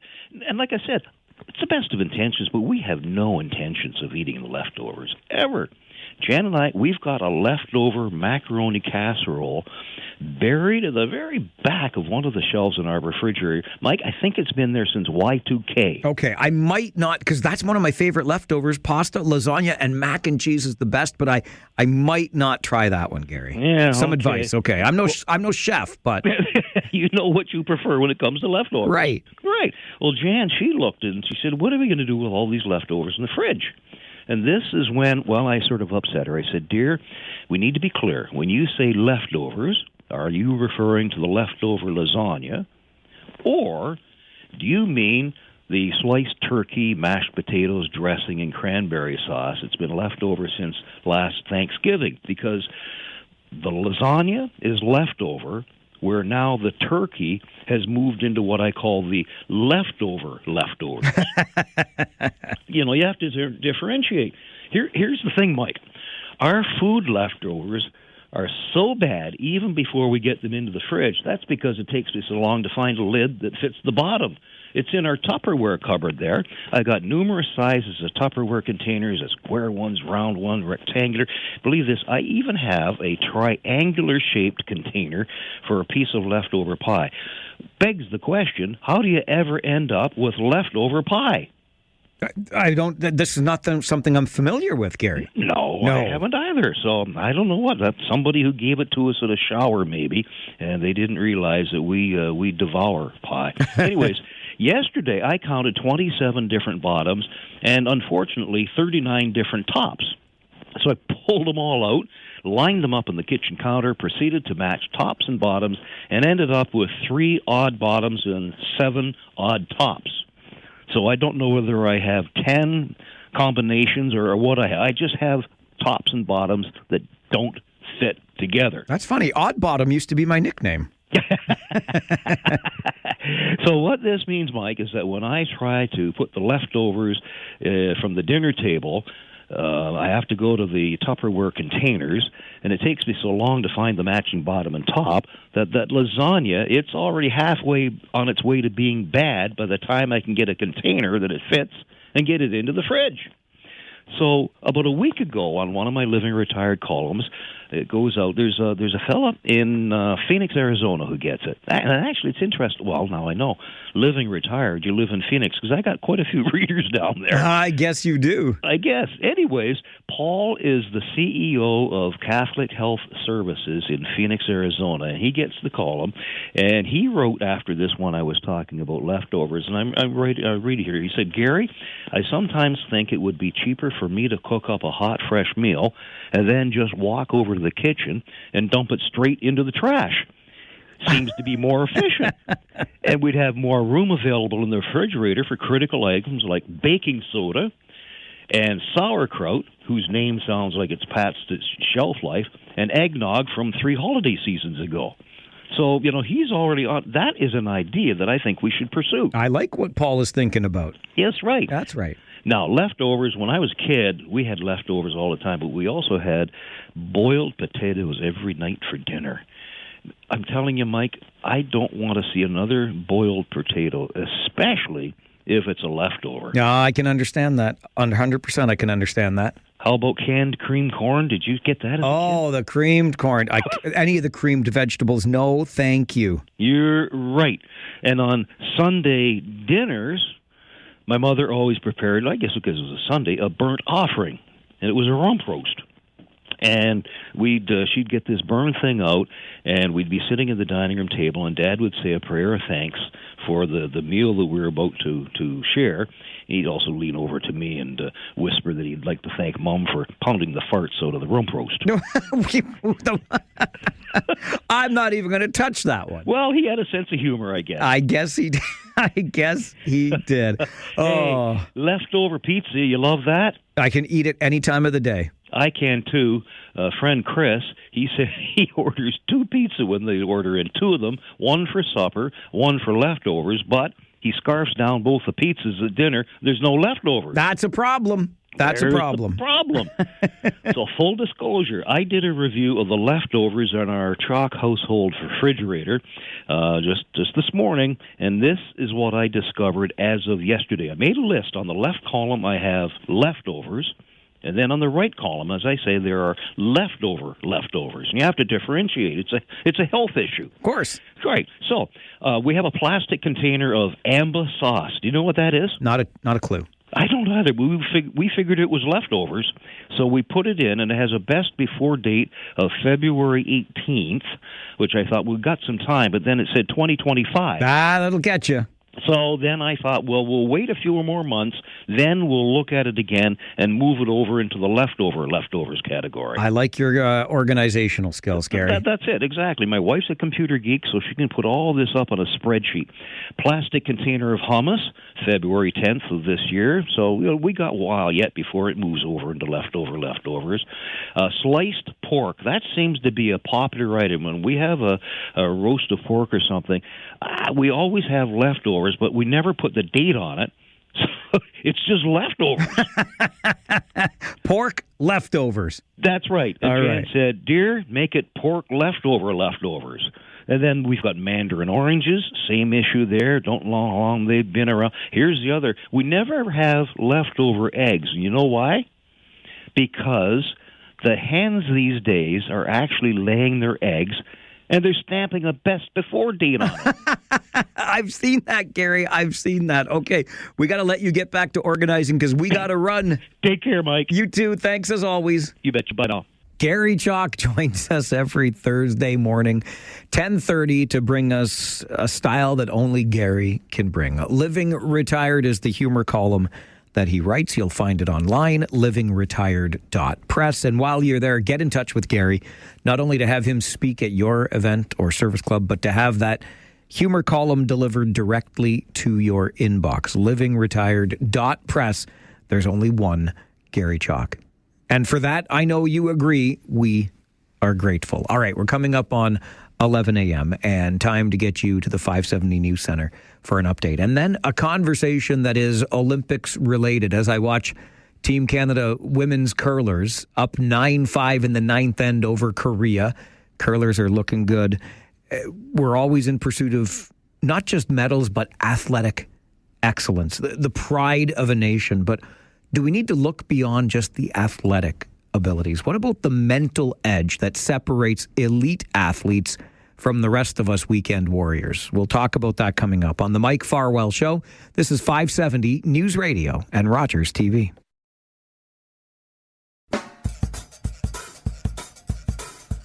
Those Koreans just won't quit. I thought we might get a surrender in the curling match with Canada and Korea when our women were up 9-5, but no, we're now into the 10th end. Canada leading Korea in women's curling 9-7. Did I say it yet? Those Koreans just won't quit. I bring this up because, of course, we have all been enjoying the Olympics these last many days, cheering on our athletes, the pride of a nation, in awe of their athletic accomplishments. But is there something else that sets these elite athletes apart from the rest of us? I do believe there is, and Mallory Terry is going to tell us all about it. Mallory is a postdoctoral fellow in the Faculty of Science at McMaster University. Mallory, good morning. Hi, good morning. Nice to be speaking with you. It's very nice to have you on the show because when I read your piece at The Conversation about the mental edge that separates elite athletes from the rest of us weekend warriors, it really struck me because this is why I think anyway, or I tell myself, I thoroughly enjoy tennis and golf because you're out there yourself and you don't have anybody else to rely on. And I can only imagine what's going on between your ears and that mental strength you have to pull through in these particular occasions. What do we know about that side, the mental side of elite athleticism? Yeah, it's definitely something that I spent a lot of time thinking about because you're right. Like there are these physical abilities that these athletes have. They're all quite strong, great cardiovascular strength and that sort of thing. But inside the mind, that is really what separates them from like the average athletes. And so things like, making those split-second decisions under pressure and scanning these chaotic scenes and focusing on what really matters. There's like the roar of the crowd, there's all the players moving around, but just being able to kind of zone in and filter out those distractions is something that they're really highly skilled at. And also extracting the information or taking in the information really quickly is something that we know they're quite skilled at. Is this something that is developed over time? Is this something that elite athletes, Mallory, may be working on continually, or perhaps are they born with this ability? Yeah, and that's another great question. I think that's kind of something that keeps me up at night a little bit sometimes thinking about because it is definitely true. Like in some of the research, I'd say it suggests both could be a little bit true. These athletes, when we test them in the lab, they do perform better than the average person on some of these tasks. But also, you think they've played their sport or their craft for years and years. So it's also possible that over time they've strengthened these abilities. You can imagine like tennis players, the ball is going so fast, and so being used to that environment and practicing over so many years can also strengthen those skills. So I think it's hard at this point to separate it out, but it seems like it could be a little bit of both. You write in your piece about multiple object tracking. What is that? What does that mean? Yeah, so multiple object tracking, it's a term we use for a task that I use in my research. And so it involves paying attention to the locations of multiple objects in your environment and as they move around. One of the critical pieces of this ability is that because all the objects look the same, the only way you can know where they are is to continually track them as they move around. And generally we find, even though we only have two eyes, most people can track about 4 locations at once, which is quite interesting to me and surprising. But when you think about things like driving, making a left-hand turn at a busy intersection with cars and pedestrians swirling about, it's actually something we do pretty much throughout our daily lives. athletes are great at it, but multiple object tracking is actually also something that everyone kind of does on a day-to-day basis. Is there a way, or are there ways that athletes or others can train themselves on these particular skills? Yeah, and that's one thing that I think in my own research and some other research that I'm familiar with that we're trying to sort of understand. The real challenge is that, say, if you want to get better at hockey, it's rare that you're going to find something that's better than just practicing hockey, taking a lot of shots, getting on the ice a lot.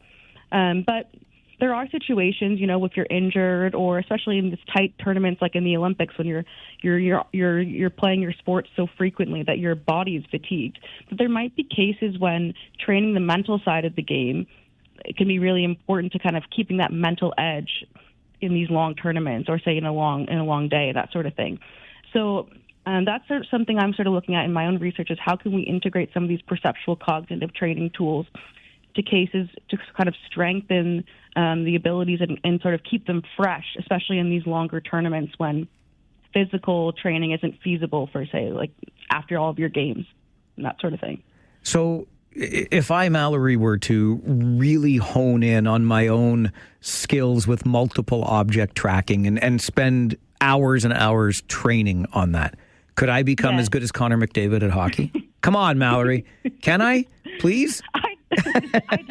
Yes, I'd like to say yes, and I hope that it could be true. But yeah, unfortunately, it seems as though there's a lot of different components to that elite athleticism. But in a lot of cases, like I think, for example, like Tom Brady, he was drafted really late in the NFL, and maybe his physical abilities hadn't sort of caught up to his sort of mental abilities. And so in some of these cases, once you get the physical abilities strengthened, the mental abilities can push you further than maybe the physical ones can. So I think it's sort of like many things, it's a combination of a lot of skills that make these athletes elite. But I think often the mental edge that they have and this ability to quickly scan scenes and fire off those rapid shots to the back of the net, like those are kind of overlooked. There's no question that you are far more learned than I, but I honestly do, Mallory, spend time, like I might lie awake at night wondering about these things, thinking about what separates like elite athletes even from very good athletes. And I can only imagine the research that exists. But does this inform us in any way on training methods, for example, so that we're not just focused on the physical, but we're also focused on the cognitive or mental side of the game? Yeah, no, absolutely. I think that's a big takeaway from this that I've learned through my own research, is that the physical part is important, but the mental part is often, I think, what really pushes people to that next level, to that elite level.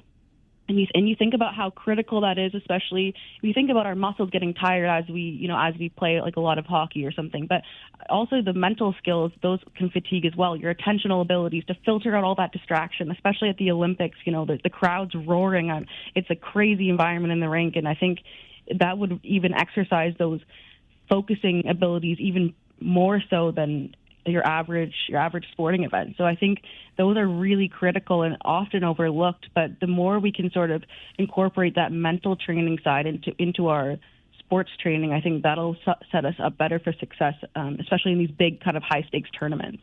As we are in the midst of this high-stakes tournament known as the Olympics, Mallory, are you able to watch it as a passive viewer, or are you always looking for signs of that mental edge, or when that edge maybe abandons an athlete? Yeah, I think you can't watch it like a normal person. I know you can't. Yeah, no, it's definitely true. It's very tricky, I think, for me. But also just like the emotion and I love watching Team Canada. It's it's a really proud moment to watch our athletes on the screen. So of course I feel the nerves almost. I feel like just like them. But yeah, I do find myself analyzing a little bit and thinking, just honestly in awe at how fast they can scan, and it's almost like if you blink, you miss it. So I feel thankful for the replays that we have where we can rewatch things. But it's like, I find it so, it makes me just feel like I'm very impressed, always thinking like, wow, that's really hard to be doing that. And the puck's moving so fast. Like the other day I was watching the men's hockey, and I think it was like Cale Makar or something. He's like skating around with a puck, and I was just thinking, like, is my remote on fast forward? This guy's going so fast, and he's just amazing. They're just really skilled athletes. So I think it's so amazing to watch, and I do watch as a fan, but also just like really amazed by their skills. I'm with you on the replays, because sometimes when we slow it down, we see the things that they did that we didn't even see them do in real time. And I think that goes back to your idea, what you talked about with multiple object tracking, right? They can see the puck on the stick, and then the opening between that defender's legs where the puck can go, and then they can get it on the other side. Yeah, no, exactly. Yeah. And the other thing I think you'll see often too is sometimes they make these passes and it almost looks like it's like a no-look pass. Like they're looking straight ahead. They'll pass to some guy who's on the left. They're not even looking at them. And it seems a little bit like luck, but there is some evidence that this ability to track the locations of multiple objects, you can do that sort of in your peripheral vision. You don't have to be looking at something to know where it is. And that's another aspect of this elite sort of athleticism. They make these things look really easy, but the visual processes that they're using to track allow them to kind of know where things are without even looking at them, which is kind of neat. I don't know how much you've seen. You mentioned watching that men's hockey game the other day. Yeah. I don't know how much you've seen of our women, but a big game this afternoon, Mallory. I mean, do we have the mental edge here against the U.S. or what? I'm not asking for gambling advice. I'm just, I'm curious with your expert opinion.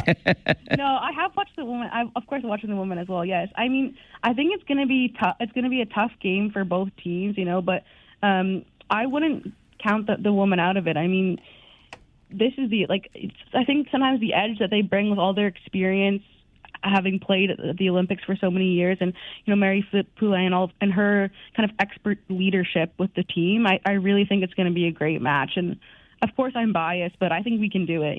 I think our women they're so strong and they dig deep and so skilled. So I wouldn't count them out of it, and I'm really excited to watch. And yeah, I think it's definitely going to be a great game, but I'd be nervous if I was the U.S.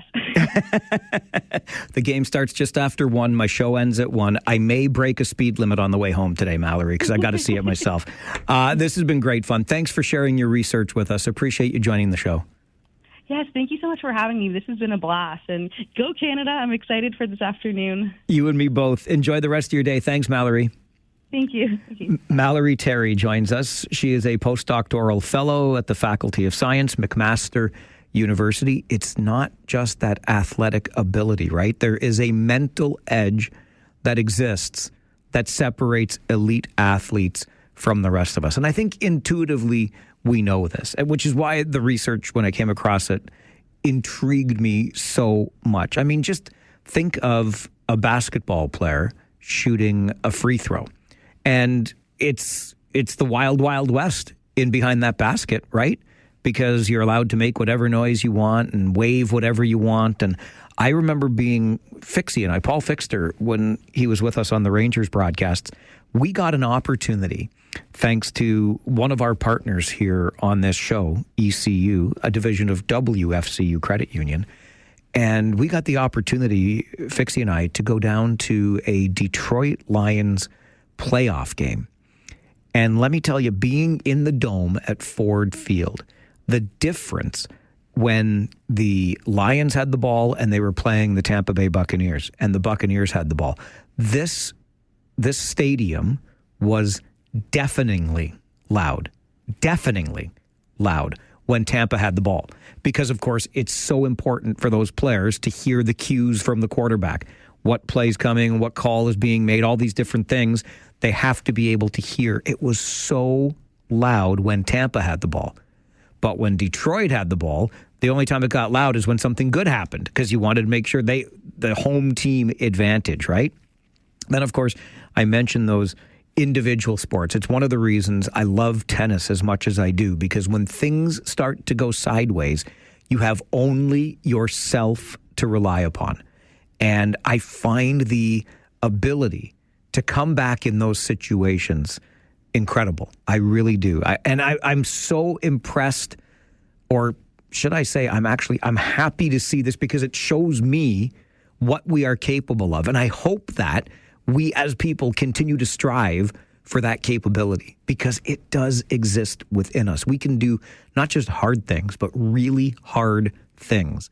And if the elite athletes can do it at their level, maybe we can find our own elite level. We'll go for the Farwell elite level, which I don't know how elite that gets from where I'm sitting, but you can find your own elite level, right?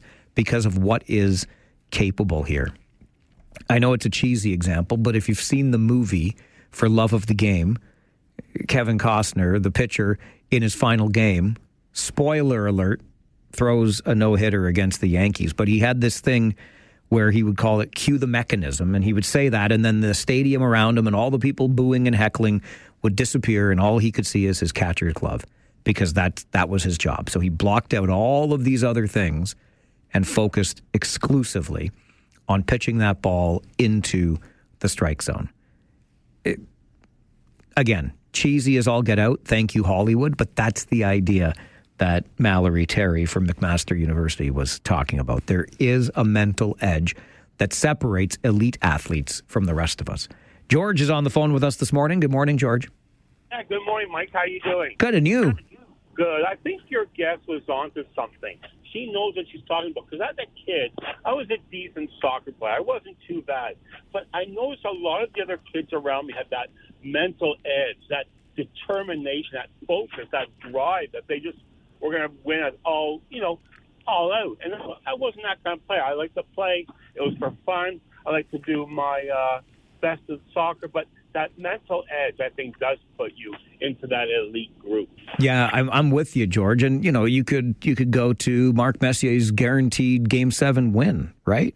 That the Rangers were going to win this game. And he just was so clear about that. It's the mental edge that comes with being an elite athlete. This is the Mike Farwell Show, 570 News Radio and Rogers TV. I got an email from Jackie to Mike at 570news.com. Brace yourself, jackwagon alert. Jackwagon alert. You know what? I need a siren. Do you remember Stormin' Norman Rumack from The Fan back in the day? And he would have a hammerhead alert. Same thing, different radio station. And instead of hammerheads, it's a jackwagon alert. Stormin' Norman? I'm gonna borrow that from you. Anyway, Jackie's email to Mike at 570news.com says, Mike, can you remind all the jackwagons out there to turn on their full headlight package? 3 exclamation points. It's just a little turn of the wrist on your headlight control, Jackie, from your email to my lips. Please turn on your full headlight package. You're a jackwagon if you're driving without it. Just like this was my favorite jackwagon of the day so far. I mean, there's still time. It's only 11:30 almost in the morning. Still time to beat this one. But there was somebody on the expressway this morning on my way to work with his 4-ways on. I'm like, what's this guy got his 4-ways on? Like, there's nothing going on out here of any particular difficulty. And when I passed him, because he was driving slowly with his 4-ways on, and I say I don't know who was in the car, because when I looked over to my right, outside my clear window, because, I scraped it before I left home, you couldn't see inside his vehicle because of the ice frozen on the window.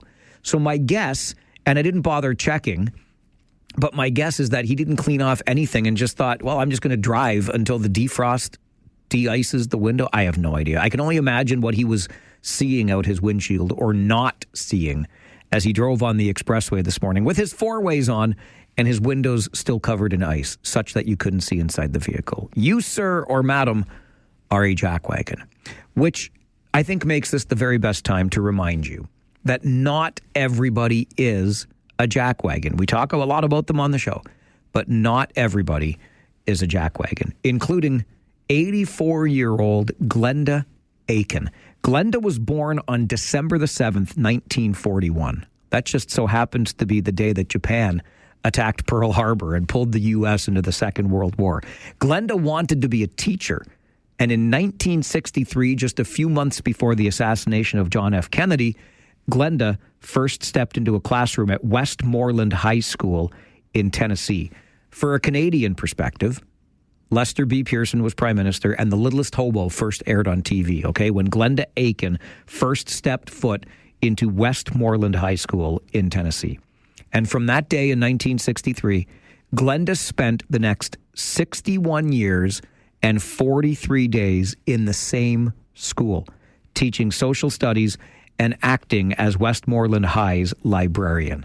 And that makes Glenda a Guinness World Record holder for the longest career as a teacher in the same school. She even worked long enough to watch one of her students grow up, become a teacher at the school herself, and then retire a full decade before Glenda retired at the age of 84. Glenda is my kind of gal, and she reminds us that not everybody is a jackwagon. We're going to take a break, get you an update from the 570 News Center, and then we're going to use naughty language on the radio. But not the naughtiest naughty, what you use instead of naughty language. How do you curse in front of the kids? That's what we're going to talk about on the flip side next. This is the Mike Farwell Show, 570 News Radio and Rogers TV.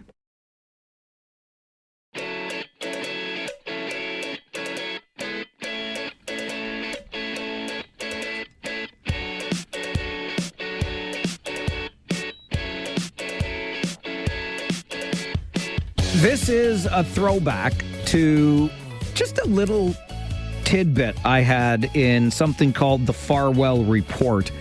Every now and again, I'll throw the Farwell Report into our show. A little collection of stories that I think are interesting, you might like to know about. We don't go deep into them, but provide a little insight. And sometimes there's, well, no, I shouldn't say sometimes. Every time the Farwell Report appears, there's something a little more off the beaten path included in it. And on this particular day, some weeks ago, the story that was a little bit off the beaten path was a secret to completing a difficult task. For example, if you are in the gym and you are one of those Gary or Gloria grunters trying to get out those extra reps in a set, right? You hear the grunting, the exertion. A great way, according to science, this is backed up by research, a great way to get you over that hump, to help you complete that difficult task, is by cursing. So instead of grunting, just let out a big old F-bomb. Okay, I kid a little bit. I don't think we want F-bombs being dropped all over the place in the gym, but that's what science told us, that cursing is a great way to help us get over the top, if you will, of a difficult task. And that led to this email from Claudette, who is a loyal listener, and I should have checked her Farwell's Force number because she is one of our earlier members, if I'm not mistaken. But nonetheless, Claudette writes to Mike at 570news.com. I loved that segment on cursing. I don't, never do, and get very annoyed if people around me do so. My children and friends picked up real quick not to curse near me. They said, the evil eye, and that was necessary. What do I use, you might ask? Rats in a handbag is my go-to. I know you're laughing, but it works. I worked nights in a recovery room, and before I even signed in for the evening, the charge nurse would say, it was a 10 rats in a handbag day. They even came up with the idea of giving me a handbag as a joke stuffed with rats and mouse toys for my retirement gift. I also say clueless in Seattle instead of saying how the H should I know. So Claudette uses rats in a handbag or clueless in Seattle instead of cursing. And it just led me to think, what are your alternatives to four-letter words? Please do not use the four-letter word unless it's a safe four-letter word on the radio. But what do you use instead of cursing? Claudette's got rats in a handbag and clueless in Seattle. I used to use ding-dang quite a bit. I don't use it as much anymore, it occurs to me. You'll hear Jiminy Christmas come out of my mouth from time to time. And, of course, in keeping with Claudette's clueless in Seattle, I have been known to use what in the HE double hockey sticks is going on around here. It is a different era in this radio game, though, because you get away with a little more than you used to. But I do try, except around the hockey rink, to keep my language clean. So, again, you'll get the ding-dangs, you'll get the Jiminy Christmases, and you'll get the HE double hockey sticks instead of using the actual curse word. What about you? How do you keep it clean when in polite company? Maybe we can help one another out on the show today. 519-570-2545. Star 570 and 1-800-570-5715. I got to like where Claudette's coming from. I mean, these are good. Rats in a handbag or clueless in Seattle. Those are pretty creative ways to avoid cursing. Let's find out what you've got. Mark, good morning. Morning, Mike. Okay, short story for you, Mike. Sure. I get my driveway all shoveled up nicely, right? Yes. Then, here comes a snowplow. Fills up the end of my driveway. And I standing outside watching, see how much he gives me. And instead of swearing, saying the SH word, I yell out to the entire street, shovel it. Hey, that's pretty good. There you go, Mike. All right, Mark. Thanks very much. Little take on the classic song, right? You can take this job and shovel it. There you go. Mark said shovel it. Let's find out what Preston Paul uses instead of cursing. Good morning, Paul. Good morning, Mike. How you doing? I'm doing great, thanks. How are you? All right. I think Yosemite Sam said it best with his rickin' no good rabbit. That's not bad. That's not bad. Yeah, I usually go with the swear words. I have no kids around, so we're good to go. The cats don't care. Well, I'm glad that you at least keep it clean for the show. I appreciate that. I do. The only way I'll get back on. All right, buddy. Enjoy your day. You too. Talk to you later. Thanks, Paul. I sometimes go to that, too, and I didn't go riggedy, rackety. I don't even know exactly what Yosemite Sam says, but sometimes I will mutter under my breath. But when I do, and deliberately, right, it's not necessarily it's not necessarily under my breath, but when I do, it usually starts with, and please forgive me, but it usually starts with frickin' or friggin'. And I remember a day that I used friggin' on the show, and my good friend Tony sent me an email, and he said, I've been listening to you for a long time. I appreciate the work that you do, but we all know what word you were substituting when you used the word friggin' on the air. And I think you can do better than that. And I have not, until this moment, used friggin' ever since. That's perhaps a bridge too far. I will stick with Jiminy Christmas. I will stick with Ding Dang. I will stick with HE double hockey sticks. But when I do mutter under my breath, a la Yosemite Sam that Paul just talked about, some version of a multisyllabic F word is the beginning of it. That's probably not the best way for me to do it. I like the creativity with Rats in a Handbag and Clueless in Seattle. Lorraine, what about you? What do you use instead of swearing? Well, I say, what the foo-fa? What the foo-fa? I don't know where I got that. Or just made it up. I don't know. That's pretty good, though. That's pretty good. What the foo-fa? You just got to be careful, though, because you're getting close to the wrong territory there. Right. But well, thank you. Thanks for keeping it clean. Okay. All right. Have a great day. Andre called before, and I have to credit the kids of today. They came up with shut the front door, right? That's pretty darn good. I don't mind that one bit. Lisa, good morning. Good morning, Mike. How are you? I'm good, thanks. How are you? I'm great. Good.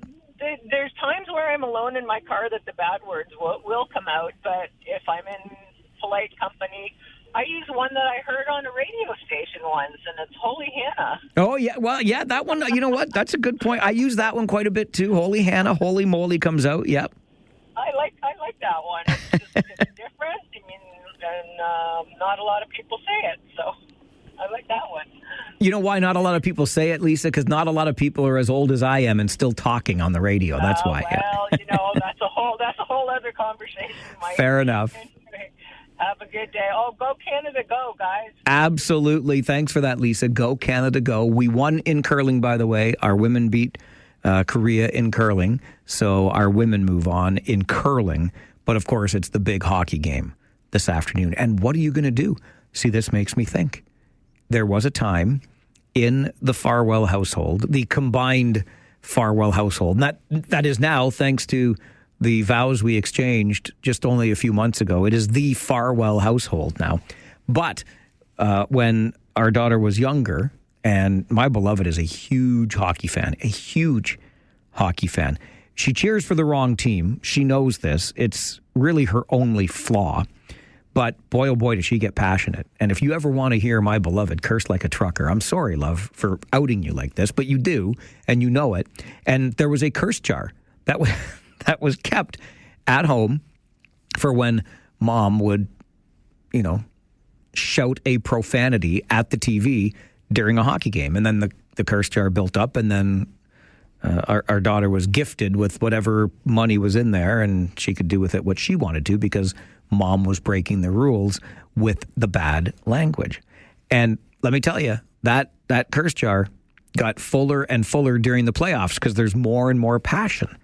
So what do? Son of a hockey stick? I don't know. I'm trying to think of all of the clever phrases that Will Ferrell came up with in Anchorman, because he used quite a few that were not curses to express his displeasure with things. By the beard of Zeus was one of them. I can't remember others, but I'm sure they were all clean enough for, I'm gonna Google some Ron Burgundy-isms in a moment. But along with Rats in a Handbag and Clueless in Seattle and Holy Hannah and Shovel It and Yosemite Sam's rickety rackety, that whatever that Paul uses, what do you use instead of a curse word? What is your alternative? Sean, good morning. Well, there's always by Odin's beard. That's a good one. Of course, sometimes I do use a Newfie one, even though I'm not Newfie. I'll go with a lard thunder and Jesus by. Now, I think you're on shaky ground there. I can lard a thunder and I can go with. All righty. I'm not going to give you a heck for it, Sean. I'm just. If I'm going to be the judge in this case. Heck. We know exactly what you're saying there. Yes, that's true. That's a Baudelarism, that is. All right, Sean. Thank you. I have also used lard a thunderin' before because some of my best friends are Newfies and they know it, and we love them anyway. Is that what I should say? No offense to any of our Newfoundland expats in Cambridge today. We are learning how to curse around the kids, how to keep it friendly and clean on the radio. What do you use instead of curse words to avoid using the curse words? We'll continue with the flip side, taking your calls on the Mike Farwell Show. This is 570 News Radio and Rogers TV. Man, I just went down a rabbit hole of Ron Burgundy quotes. I don't know how to tell you this, but I'm kind of a big deal. My apartment smells of rich mahogany and is filled with many leather-bound books. I could go down the rabbit hole even further, but they're not all as clean as I seem to remember them in my mind. What do you use? Great Caesar's Ghost. Was that one of Ron Burgundy's too? I think it was. When his dog got kicked off the bridge by Jack Black's character? Great. I don't know. All these things bouncing in that empty space between my ears. The bottom line is this. We, in polite company, will avoid the use of curse words and replace those curse words with something else. What is that something else that you use instead of a curse word? 519-570-2545. Star 570 and 1-800-570-5715. Peter, good morning. Good morning. 421 here. Farwell's Force member number 421. Is this your MOC, if I recall correctly? That is it. Welcome aboard, sir. And if you want to know what my MOC stands for, I was a weapons tech. Okay. That's what the MOC stands for. Very good. The word I use is frigate because my mother's name was Hannah and my name is Peter. So I'm stuck. Oh, yeah. You can't say for Pete's sake or Holy Hannah. That's it. Okay. Now, see, given your military background, I thought when you said frigate, you meant the actual ship. Well, sort of, yeah. I didn't want to say destroyer. Fair enough. So, yeah, that was my favorite word. Now I use some stronger stuff, now that I'm older. Do you really? The older you get, the saltier you get. Is that what you're telling me, 421? That's the point, yeah. Really? Okay. Now, were you allowed? I don't know enough. Were you allowed? How or what? Like cursing in the military? Could you do that, or was that breaking protocol? Oh, no, you could curse all you want. Hence, curse like a sailor, right? Yeah, exactly. Okay. Very good. Thank you for that, Peter. You're welcome. Good to hear from you today.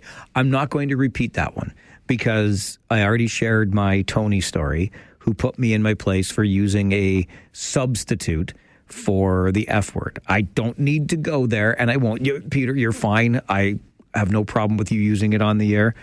I'm not here to judge. If that's the word that you use when you don't want to use a curse word, then by all means, go ahead and do that.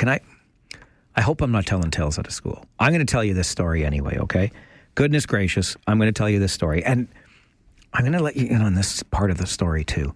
We got to get, like, our buddy Josh Piercy, who does Rangers broadcasts with me now, he's got to figure this one out. He hasn't yet. I don't want... Maybe you can just let me know if I should tell him or not. But okay. So I said earlier that I don't really have too much trouble keeping my language clean, except when I'm around the hockey rink. Because let's be honest, there's a lot of cursing around the hockey rink, right? Sometimes I'll come home from a road trip and my beloved will say, oh, I know where you've been the last 5 days. You've been in a lot of different hockey rinks, right? And listen, I am no prude.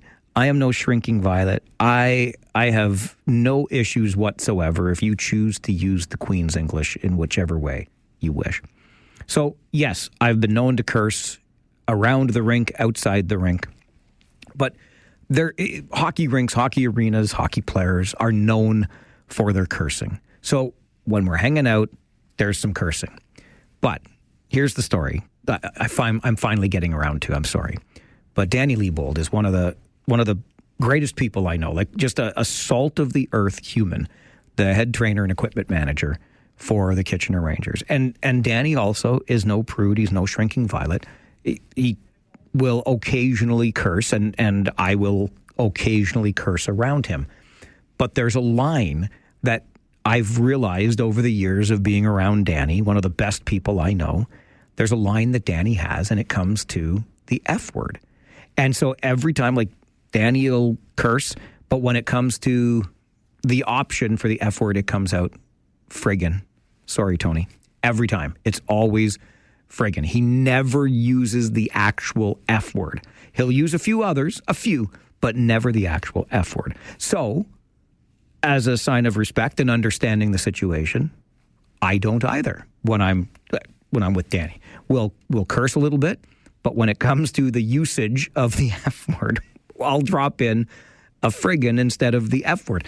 But sorry, JP, but Piercy hasn't gotten there yet. He hasn't picked up on this exclusivity when you're talking to Danny. And every time I hear the F word coming out, I cringe a little bit. I'm like, come on, Josh, pick up on this. When we're around Danny, because listen to Danny, he doesn't use it, so we won't use it around him. Anyway, that's my little story that I'm not sure I should have told, but I just did. And come on, JP, figure it out. Joe is with us on the flip side. Good morning, Joe. Morning, Mike. Oh, buddy, how you feel? You sound rough, buddy. Yeah, I'm in the middle of BF nowhere. Okay. Yeah. Anyway, I couldn't resist this one. So it's a Star Trek reference. I'll give you a hint. It's okay. Dr. McCoy. Can you guess? Dr. McCoy. Oh, wait, hang on. Didn't he always said, damn it, Jim, I'm a doctor. There you go. So that's what you'll use? Thanks, buddy. But damn it, Jim. But damn it is actually a curse word of sorts, Joe. Not really. If you say damn it, that's not really a curse. You know, I got my mouth washed out with soap for that once when I was a kid. True story. Yeah, that's a tough one. It was a tough one. I had a strict father. And another one we murdered to death on text is FS. On text? On text. Oh, yeah. FFS. FFS. Yes, like that, of that's course. The ultimate. Yeah. That's the nuclear option. All right, I get it. So it's damn it, Jim, or on text, FFS. Right. Okay. Got it. LOL. We'll set you free now. Thanks, Joe. Good to hear from you today from BF Nowhere. I can put those letters together, too, and I know exactly what you're saying, just like I know what FFS means. And I still say, even though it's not the strongest of the curse words, if you say, damn it, Jim, you're still cursing. That's where ding dang would come in very handy, right? And I freely offer to you the use of ding dang or HE double hockey sticks or holy Hannah or Jiminy Christmas. Or we can take Claudette's version of things with rats in a handbag or clueless in Seattle. Just remember, there's a big hockey game coming up this afternoon. Team Canada's women are involved, and we want to whoop some American patootie, right? So let's go Canada, and we will watch, and we will only curse mildly. Or if Team USA is lucky enough to score a goal against us, we'll just say rats in a handbag instead. Rats in a handbag. Just some suggestions for you as you take in the game this afternoon. I'm going to get you to the 570 News Center for your noon update, and then you know what happens, right? We open the phone lines so that you can have your say on the issues of the day or tell us what is an issue to you. The Talkback Hour is coming up on the Mike Farwell Show. This is 570 News Radio and Rogers TV. Take out the papers and the trash, or you don't get no spending cash. If you don't scrub that kitchen floor, you ain't gonna rock and roll no more. Yakety yak. Don't talk back. Just finish cleaning up your room. Let's see that dust fly with that broom. Get all that garbage out of sight, or you don't go out Friday night. Yakety yak. Don't talk back. It is our daily Talkback Hour, allowing you the opportunity to have your say on the issues of the day, or tell us what is the issue of the day. Because if it's important to you, it's important to us. Numbers to reach us, 519-570-2545, star 570 by cell, or long distance toll free, 1-800-570-5715. Phone lines already getting busy. So just a reminder, pro tip for you, if you try one of those lines and you're not getting through, try another line. And even the 1-800 line, you can sometimes sneak in the back door that way. Let's get right to the phones, though. The more calls, the better. Jersey Bill is going to start off Talkback today. Hello, Billy. Hey, well, first I want to start off and say, you know what, in terms of those floor crossers, I wish that in the U.S. we had like 3 or 4 floor crossers in both houses of Congress, which would at least give the opposition party the right to call witnesses and maybe stop some of the more egregious things that the Trump administration is trying to put through. At least you have to compromise. Yeah, but you got the midterms coming up for that. You see how it works? It's a good system. They can't come quick enough. I get it. I don't like those floor crossers, though, Billy. I'm sorry, for any reason.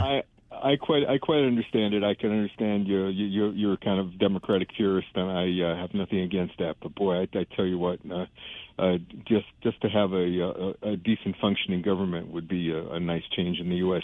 Also, I just want to bring up the Olympics. I'm really hoping that Canada wins these team events, whether it's in curling or in today and also the upcoming men's hockey, because it's been sort of a disappointing performance by Canada. You got teams like Italy, and even for a while Australia had more gold than Canada, though that's been rectified. But I'd like to see Canada do better than that. And I've sort of gotten over with some of those American athletes saying they weren't happy with what was happening in the States, and of course then being attacked by Trump. I've gotten over my sort of non-U.S. bias or bias against against the athletes of the U.S. I realize that they're individuals, and as you said, in the individual sports. And even when you took a look at that, the woman that won the Michaela Schifrin, who won the slalom the other day, I didn't realize she's an attractive woman and she's a tremendous athlete. But she lost her father. Her mother just went through cancer. You don't realize what their life story is, and when that comes out, it sort of hits you that they can still perform even though they have so many unfortunate things happening in their life. All right, Billy, appreciate that. Ties into our conversation this morning at 11 a.m. about the mental edge that separates elite athletes from others. I'm not sure her relative attractiveness, what that has to do with her athletic ability or her ability to overcome. But that notwithstanding, I certainly appreciate that Billy has overcome his sort of U.S. athlete phobia because he's not happy with what's going on politically in the States right now. Those athletes represent themselves. I guess they do wear the country's colors, but that doesn't necessarily mean they align with a political view that is counter to your own. And quite frankly, even if they did, I don't know. Why do even the Olympics have to be political, eh? Back to the phones. It's Talkback after all. Mark, good afternoon. Hello again, Mike. Hello again, Mark. Okay, I heard somebody talk about Star Trek. Yes. That was kind of funny. I got one for you, Mike. Okay. From Star Trek.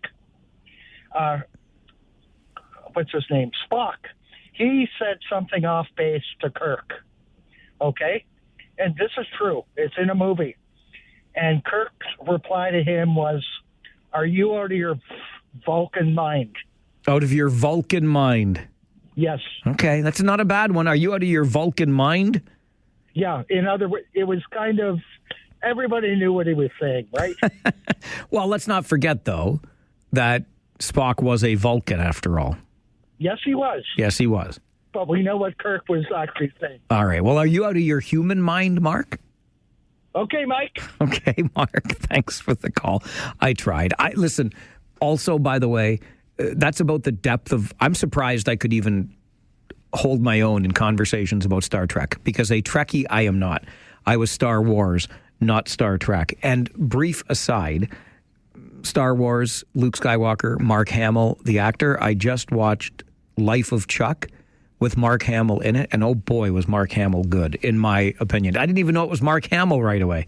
So good was he, and so far removed was he from the Luke Skywalker days, but excellent performance by Mark Hamill in that movie. Anyway, Star Wars over here. Star Trek can nanu its way onto another planet as far as I'm concerned. Debbie, good afternoon. You're on Talkback. Hi. I'm just wondering, are you still talking about floor crossing? Absolutely, we can talk about floor crossing. I can tell you how angry it makes me. Me as well. And I just want to know where it originated, who started it, why and how. Do you know that? I'm sorry that I don't know that, but I do believe one of the pieces I read about this suggests it goes as far back as Sir John A.'s days. So it's as old as the country, but I'll try to find out for you who the first floor crosser was, Debbie, but off the top of my head, I don't know the answer to that. No, and I am surprised that there aren't more peaceful protests about it, because it's just unjust. I agree. It's very anti-democratic in my opinion. Yes. And I just want to say one more thing. Yesterday, you were talking about maid. Oh, yes. And, and I believe the word maid is simply a euphemism, a nice way to say assisted dying. Oh, it absolutely is. Yes. And who came up with that? Like, I'd like to talk to all these people who just out of curiosity, the how and why they come up with these terms. Well, you're very perceptive, Debbie, because you're right. These words, this language was changed deliberately. Yes, like everyone says, words matter. One word can make such a difference. And so there's people out there that assume, without looking into it, maid, well, that's good assistance, and it's just the opposite, at least in my opinion. Fair enough. Your opinion is always welcome here, Debbie. Thank you. Oh, thank you for your show. I enjoy listening to it, and so far we're able to give our opinions on it. That's what it's here for. Okay, thank you. Bye-bye. Thanks, Debbie. Bye-bye. I remember it initially as being assisted suicide. Am I wrong about that? I don't think so. Then it became assisted dying. Then it became medical assistance in dying. But all of that language was deliberately intended to make it sound a little bit more wholesome, if you will. And you can be on whatever side of the maid debate or conversation that you want, but I don't think there's any arguing the deliberate change in that language, just like we used to call it global warming, and I think it was changed to or evolved into climate change, because when you call it global warming, it doesn't really give you as an individual at the local level any stake in it, does it? So instead of global warming, it became climate change, and we all have a role or a stake in climate change, don't we? You see how that works? That's my perception of it anyway. Paul, you're on Talkback. Good afternoon. Hey, Mike, good afternoon. I just wanted to point out that Star Trek is a lot more realistic than Star Wars. Says you. But a long time ago in a galaxy far, far away, pal. I'll find that galaxy. Thank you very much. No, just real quickly about the athletes and getting political at the Olympics. I mean, I'm one of those people that, I just want entertainment. I just want sports. And it's another one of those things where when that started, I just turned it off. And, although some as Canadians, we disagree with what's going on in the U.S. and we were like applauding these athletes, I don't think we'd be applauding Canadian athletes if they were trash-talking Carney and the Liberals and everything else that's going on and trash-talking Canada across the world. I mean, I think that's ridiculous. You're representing a country. I'm in Canada. I don't like some of the things that are going on that the Liberal government has been doing. But I'm not, down in the U.S. I visit the U.S. quite often, and I'm not trash-talking our country. And here the people are wearing the American flag. They've been selected to represent the Americans, and then, the TDS is strong with these people. And I guess, it's one of those things that as a consumer, I just turn it right off. I haven't watched the Grammy in years. And, I was looking forward to the Olympics. I just switched it off. Well, and Paul, appreciate the call. And absolutely, you're right. I don't know that I love the dropping of the TDS in there, this whole Trump derangement syndrome. I don't think people who are opposed to what Donald Trump is doing and calls out the absurd behavior that he demonstrates on a day-to-day basis gives anyone Trump derangement syndrome or TDS by any stretch.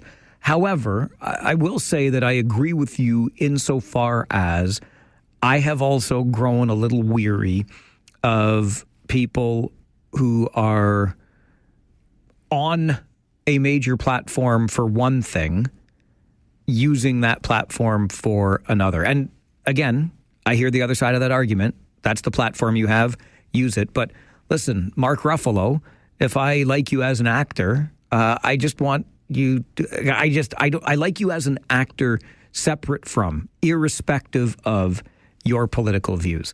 And when you take opportunities on a microphone to express and espouse your political views, I'm kind of meh on it. I'm not going to tell you to stop doing it, but it has precisely zero impact on me because I watch you for being an actor. Just like I'll go back to this whole Wayne Gretzky stuff. Like he is the greatest hockey player to ever play the game, period. I don't give a tinker's darn if he goes to Mar-a-Lago or whatever it's called. Like I don't care. And I don't know if that makes me, you can think that makes me a bad person. That's fine. Wayne Gretzky, greatest hockey player ever. Full stop. That's all I care about. And it doesn't, his athletic accomplishments and my belief that he is the greatest hockey player to ever play the game does not change based on who he hangs out with in his private time. It just doesn't. But that's me. And I get that you might be on the other side of that. Perfectly fine as well. We'll continue talk back here on the Mike Farwell Show, 570 News Radio and Rogers TV.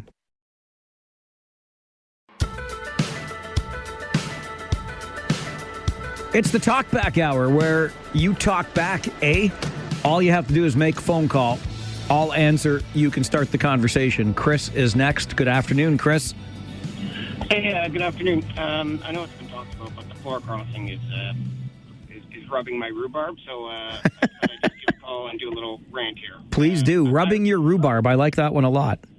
Well, so I remember in school, they would study it like the floor crossing, right? And what the original intent was, it's a long time ago, but I believe was, if your party leader or your party did something like so egregious, or like, arrested or could not be in office. I mean, but just something like just so bad that you could not possibly stand with this person. Or if they, said, like I guess like all politicians do these days, they say one thing to get elected, and then as soon as they're in, they do the opposite. But it was meant as like a last resort to kind of like shot across the bow to the leaders of your party to be like, hey, like this is not what we stand for. Now, I can't believe people are doing it, still doing it, and apparently it's going to be acceptable because we're all a bunch of muppets as Canadians, and none of us are going to do a damn thing about it to change the system. So these guys are going to cross the floor, and after the years that we just went through with with the NDP, propping up the Liberals, collecting pensions for life, here we go again. Just like it's just, there's a matter of like, can you do it, and is it right? And clearly something has gone wrong in this country, because is it right? Is it ethical? Is it what the people who sent me to do a job here, it's what they want, are none of the questions that these people ask, and they switch over here, and I can guarantee you what it was never meant to do, right, ever, was to give a party a majority, all right? So that is the most, people want to rant at Trump for all the legitimate stuff every time he opens his mouth. There's 1,000 things that we can say about him, right? You want to talk about stealing an election? Because this is, in my mind, it is nothing different than that. We, as a Canadian people, voted a certain way to put basically a nobody that nobody knew anything about him as far as, no political experience, lots of business, and we'll give you a minority government to see what you do. Well, I guess we found out that the business leader is pretty slick, and he's making all these moves behind the scene, and to steal what the electorate wanted, a minority government, and to get yourself a majority is terrifying. And for all the people that go out there and protest stuff that the guy down south does, I don't know why you're not out protesting here. I'm not, because I just don't care anymore. And that's what they wanted now. They've finally got it to the spot where people in my age bracket, 40s and 50s, we're just done. We have no hope for the future and no belief that this system will ever be fixed, because it won't today. Thanks, Chris. I appreciate the call. Listen, that's well said. And look, I will push back a bit on the idea of a stolen election, because this is within the rules. I'll remind you, and I don't like it any more than you do. Let me be abundantly clear about that up front. I do not like it any more than you do. But the reason that this exists in Canada is because the person who gets elected to a seat in our House of Commons is an individual elected to that seat, not a party. The person holds the seat, not the party. And in fairness, that person was voted in by X number of Canadians. So those voters did believe enough in this person to send them to Ottawa. The fact that they're changing teams, I know, egregious from where I'm sitting too, but at least you have somebody who was supported by voters in there. So that's the only reason I'd push back on the idea of a stolen election. I don't want to go down that path too far. I don't think you're wrong, though, about the need for some sort of protest in this regard. There have been efforts, private members' bills brought forward that have failed federally to change this, to enact legislation that prevents it. I promised earlier that I would look up the details. More than 300 historically, in the history of this great country of ours, more than 300 members of parliament have changed sides after being elected. And we can go all the way back to 1868. Our country was but an infant when the first floor crossing happened. And it's going to continue to happen as long as we allow for it. So I'm with you, Chris. Let's organize. Let's raise our voice in protest for this egregious, undemocratic, in my opinion, behavior. And I will say that no matter which way the floor is being crossed. The point is, whether you like it or not, I understand in principle it's the individual being elected to the seat. We all know that provincially and federally, when parties are involved, people are voting for the party way more than they're voting for the person. So folks in Edmonton thought they were getting a conservative, and now they've got a liberal. And that's not cool. And I don't think it's cool that the business person prime minister is being like a ruthless CEO, plucking the top execs from the other side to come over and join his team. I don't think it's right. I just ask that we send that person. So Matt Genereux would be the latest example. Send him to a by-election and see if he can win as a liberal. Simple as that. If he can, great. I'm fine with it. But you don't just get to walk across the floor because you like the temperature of the water better over there. And it frustrates me. And I haven't given up yet because I'm a hopeless optimist. But I feel that same sense of betrayal, Chris. I really, really do. And I did not vote for Matt Genereux. Toll-free Jay, good afternoon. Hello, sir. How are you? I'm fine, thank you. Well, I didn't think I would do this, but if Marner's remembered for the rest of his career for what he did for us 2 days ago, It was yesterday, Jay. Don't shortchange the guy. It just happened yesterday. I'm sorry, I didn't mean to do that, but if he's remembered for that, congratulations. All right. Yeah, listen, and Jay, you know what? Much like we talked about earlier with Doug Ford and whether or not he should seek a fourth term or quit while he's ahead, maybe if Mitch Marner never did another thing in hockey, then that's what he will be remembered for. But, yeah. You know, Chris has really got me thinking about what we expect from our elected representatives and what we get and how it just turns people off more and more. I got a story. I've shared it one time before. It was a long time ago, and I'm reluctant, but I'm going to share it again. And it's not meant to be a humble brag, although you might look at it as that. But I'll let you decide, because what happened to me politically was shocking. And I had a very similar choice to make that Matt Genereux just made. And I made a different choice. I'll share the story coming up, because this happens. And it shouldn't happen. It should never happen. I'll share the story coming up on the Mike Farwell Show. Talkback continues on 570 News Radio and Rogers TV.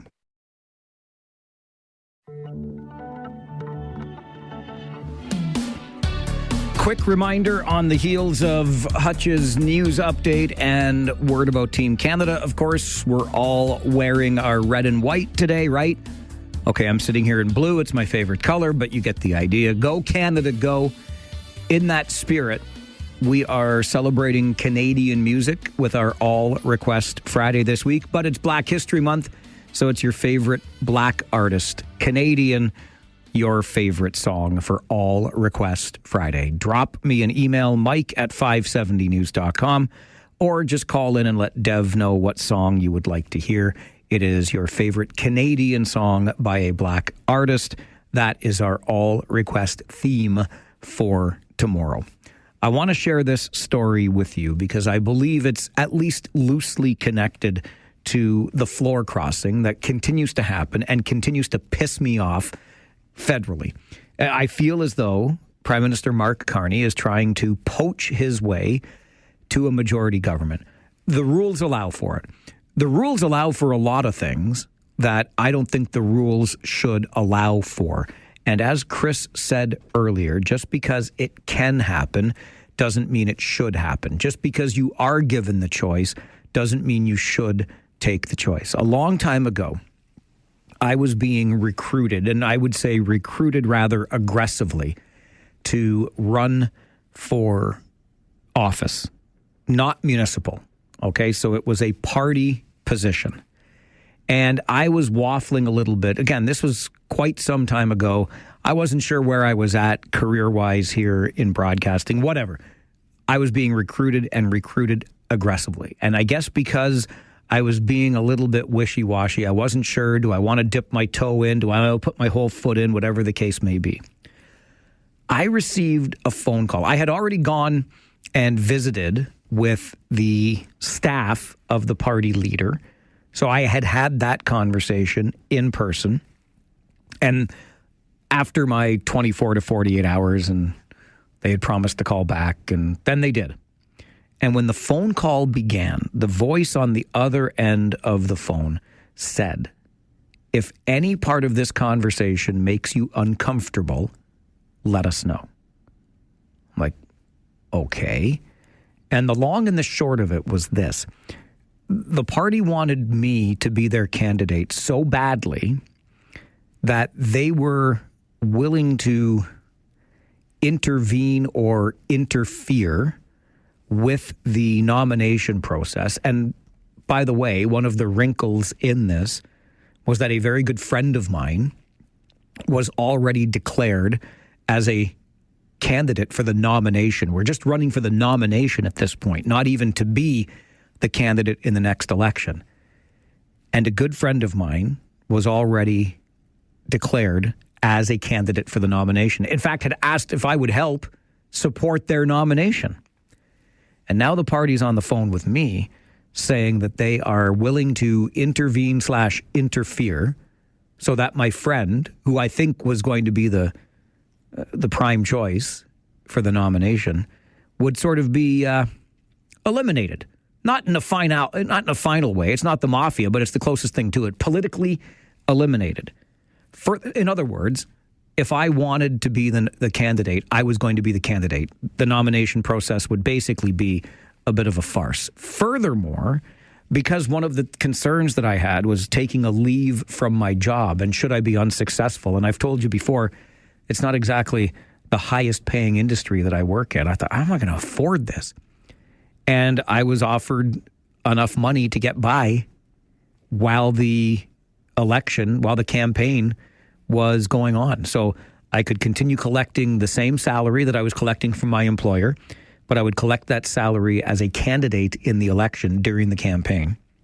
And oh yeah, by the way, they would make sure that the other people who might stand in the way of me becoming the candidate would not be in my way.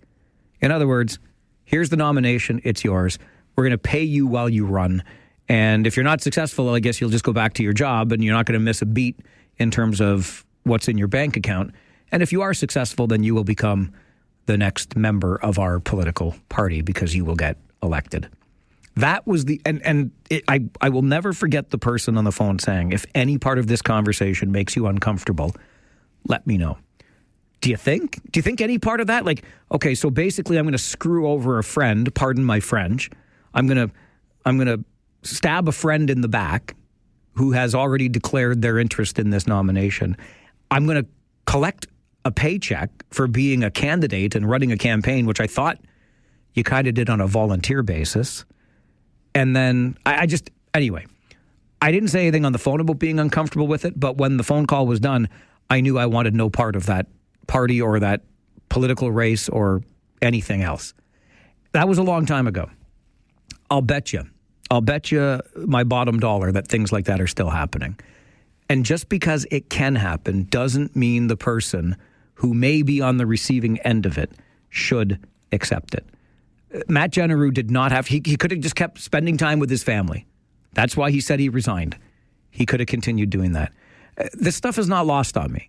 And I think it speaks to, quite frankly, the kind of the political animals that exist out there, the kinds of people who have been elected. Politics, politics, politics, politics, politics. It's all about politics. It's all about them. And things like this just reinforce that idea. I don't think that's across the board with all 343 members in Ottawa. But boy, oh boy, when you hear about floor crossing after floor crossing after floor crossing, you really start to wonder. There's my story that I think is somewhat, at least loosely connected to what's going on in Ottawa right now. And anyway, I'll just leave it there. Nathan is with us on Talkback. Good afternoon, Nathan. Good afternoon. Oh boy, that's a tough one to follow up. Sorry. That's okay. I'm gonna take us in a bit of a different direction if that's okay. By all means. Yeah, I mean normally I email, but I decided to call in today because you brought up the water problem earlier. Sure did. And I was thinking, I've kind of been trying to put the pieces of the puzzle together, and I'm wondering maybe it's a communication issue with this whole entire water-related crisis. Like, I don't necessarily think that the aquifer is running out of water. It might just be the water treatment plant. Because I think you were saying a couple of weeks back, you had somebody on the show, they were saying that they're down to 40% capacity at the Mannheim water treatment plant, correct? Right. And they're bringing in these devices to help bring that capacity back up while they repair those problems. That's right. Suddenly, magically, the water problem is sort of gone and they can recontinue development again. It doesn't make a lot of sense. If the aquifer is the problem and we're running out of water in the aquifer, why are they reopening up development when all you've done is solve the treatment plant capacity problem? So I know when they go and do development, they do lots of hydrogeological investigation.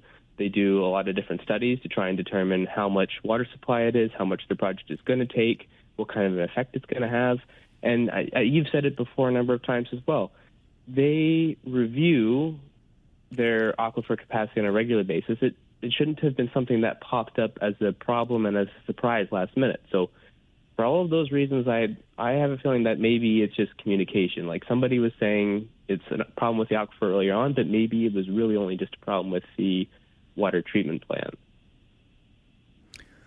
Okay, interesting. And see, we've also heard, Nathan, that they were not calculating infill development the way they should have been. In other words, miscalculating the needs that would place onto our water system. But I hear where you're coming from.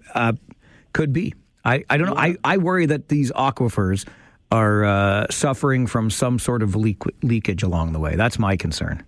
Could be. I mean, the aquifers are pretty good at maintaining water within them. And yes, generally water is kind of flowing from one point to another to a water body, such as a river or a lake. Mm-hmm. But I would at the very least like to see a report released to the public showing what the water capacity is of our aquifers and how long it would take for us to reach the capacity. Like, I'm sure they have some information like that, but I think maybe to put the public at ease, we definitely need to see some kind of information like that released. Nathan, appreciate the call. Great perspective. Thanks for calling in today. Thank you. Have a good day. You too. Good to hear from you. I hear from Nathan a lot via email, as he said. I value that perspective on the show, trying to piece all of this together. There are a lot of puzzle pieces out there. The complete picture is yet to be seen. Kyle, you're next on Talkback. Good afternoon. 5'7" here. Not my number. That's just my height. I got a question for you. First of all, your other half is a very smart lady, because she cheers for that team that shall not be named. Mm-hmm. But my main reason why I'm calling... I thought you were going to say she was a smart lady because she married me. Well, that too. Okay, thanks, buddy. But anyways, I was going to ask you, Farwell's you raise money for cystic fibrosis. That's coming up coming up very soon, correct? It is coming up this spring, yes. I got a question for you. Is there any way that you can create a shirt? I would donate the money for that shirt for cystic fibrosis that has Farwell's Force on it. I mean, listen, if I have a generous benefactor standing by that would be willing to sponsor the creation of said shirts, perhaps we just might get there. Okay, like if I find I probably wouldn't be able to afford to sponsor myself, but let's say I get a couple of other people to maybe put in, would that be a possibility? Well, I was hoping that perhaps the print screener themselves might be eavesdropping on the show today and say, hey, I make shirts like that. I'd be willing to donate, but we might be able to figure something out, Kyle. All right. Well, I hope you get a phone call within the next 15 minutes from somebody listening, because that'd be great. Thanks, Mike. I appreciate it. I was just asking. All right, Kyle. Thanks for the call. Good to hear from you today. I hope so. Listen, there's a lot of talk.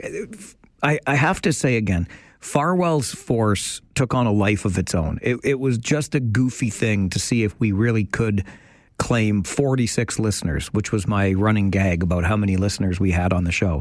And it just kept going and going and going and going. And I had no plan for what would happen even if we got to 46 members. So we'll keep working on that. I know everybody's anxious for a Farwell's Force t-shirt. There might be a way to combine Farwell's Force and Farwell for Hire and put a little money in the bank for cystic fibrosis, which would mean a whole lot to me. We'll keep working on it, okay? It's a work in progress, just like me. I'm a work in progress every day. Johnny, you're next on Talkback. Good afternoon. Hey, Mike, how you doing? Great. I'm a first-time caller here. Well, thanks for being a first-time caller, Johnny. I was listening to you earlier, but you were asking what other curse words I use without the F word. I got one for you. Okay, be careful now, Johnny. Don't get me in trouble here. No, I won't. No, I won't get you in trouble. The first one I use is holy crapple a cracker. Holy crapple a cracker. Or holy flip. Johnny, it's too close for comfort. It's too close for comfort. I received a bunch of emails on this. Yuta says, egads. That's old school Yuta, but I appreciate it. And I want to find the other one because it was, there it is. My grandpa, Ron, says, used to use crush fruit. Like, for the love of crush fruit. Don't hate it. Talkback continues on the Mike Farwell Show, 570 News Radio and Rogers TV.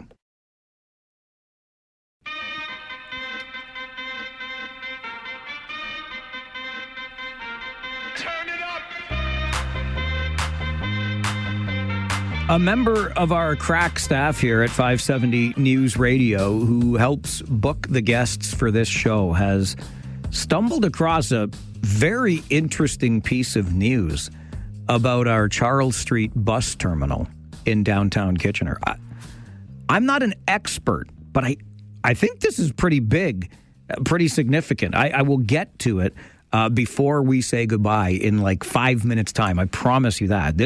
I think it's big, but we want to hear from as many voices as we can here on Talkback.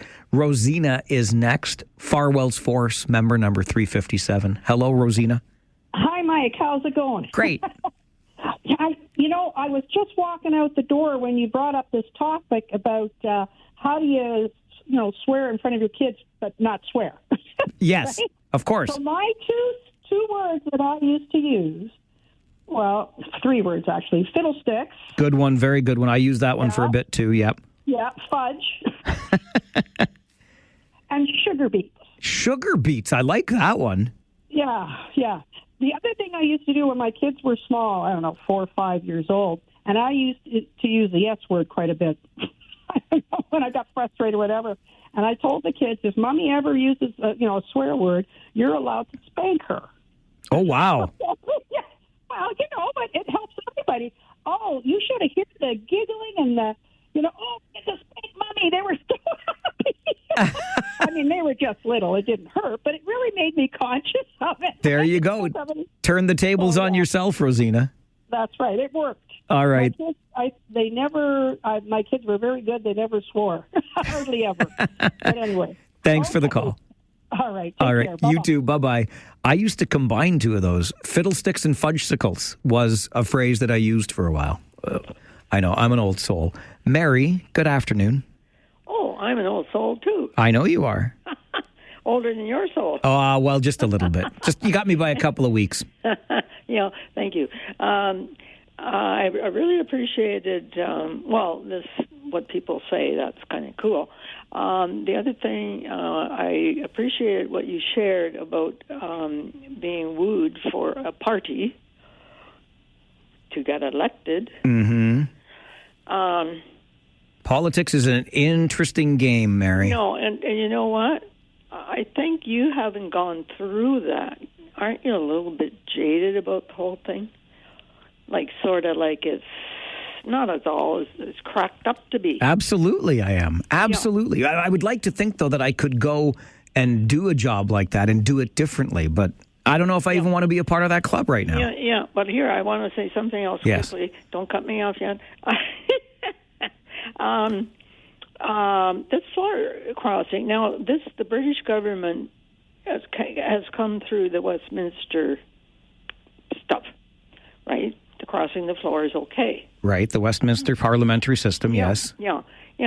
Well, just because Britain does it, why do we have to do it? And I honestly, Mike, remember, now the last guy, Generou, remember what he said? Yes, he was going to go spend more time with his family. And there was another guy down in the East Coast, same thing, and guess what? Well, you're thinking of Mark Miller when he wasn't going to run again, and then he decided to run again when Carney became the leader of the Liberals. Yeah, but you know what, Mike? What do you think? A lot of people voted for Trudeau because he said this is the last election first past the post. I know. And do you honestly think, Mike, that if that would change, it would look differently and you wouldn't have this stuff? I don't know. Maybe. What do you think, Mike? Maybe, Mary. Okay. All right. Is there a hockey game? Yes, there's a hockey game. Go watch the hockey game. It starts in like 10 minutes. All right, I'm going to try to squeeze in one more. Barbara, I got to be really quick here, like 30 seconds. No problem. Go Canada women's hockey team. Regarding the region water supply wells, Mike, they all have level sensors on them. It's all automated. The region should have known where those water well levels were at. Why did it take taking a pump out of service to notice that the levels were dropping? Who is running the shop here, Mike? This is basic monitoring of the water system, and it wasn't being done. Well said. Okay. Thanks, Mike. Have a great day. Thanks, you too. I'm wondering the same thing, right? Who was minding the shop? Okay, I promised to let you know this news. And I do think, again, I'm not an expert, but this feels pretty big to me. And this is what Justine, who helps to book guests for this show, found. There has been a public notice issued by the region of Waterloo about surplus land. Effective March the 25th, so about a month from now, the Charles Street bus terminal will be declared surplus to the region's needs.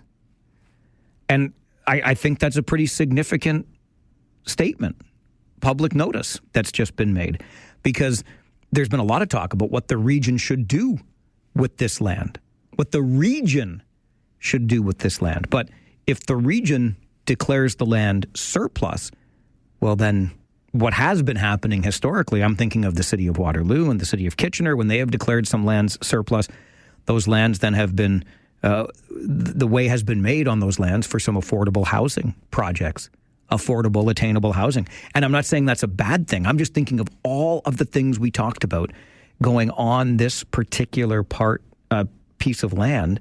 And if it is declared surplus land, that Charles Street terminal, then, I mean, what are we talking about here? What would be the future if it's out of the region's hands and declared surplus? It's very, very interesting. I'm curious. I don't know how curious you are, but we will watch and see in about a month's time. The Charles Street bus terminal, surplus land. Got to go. My name is Mike Farwell. You are a force for good. Bye for now.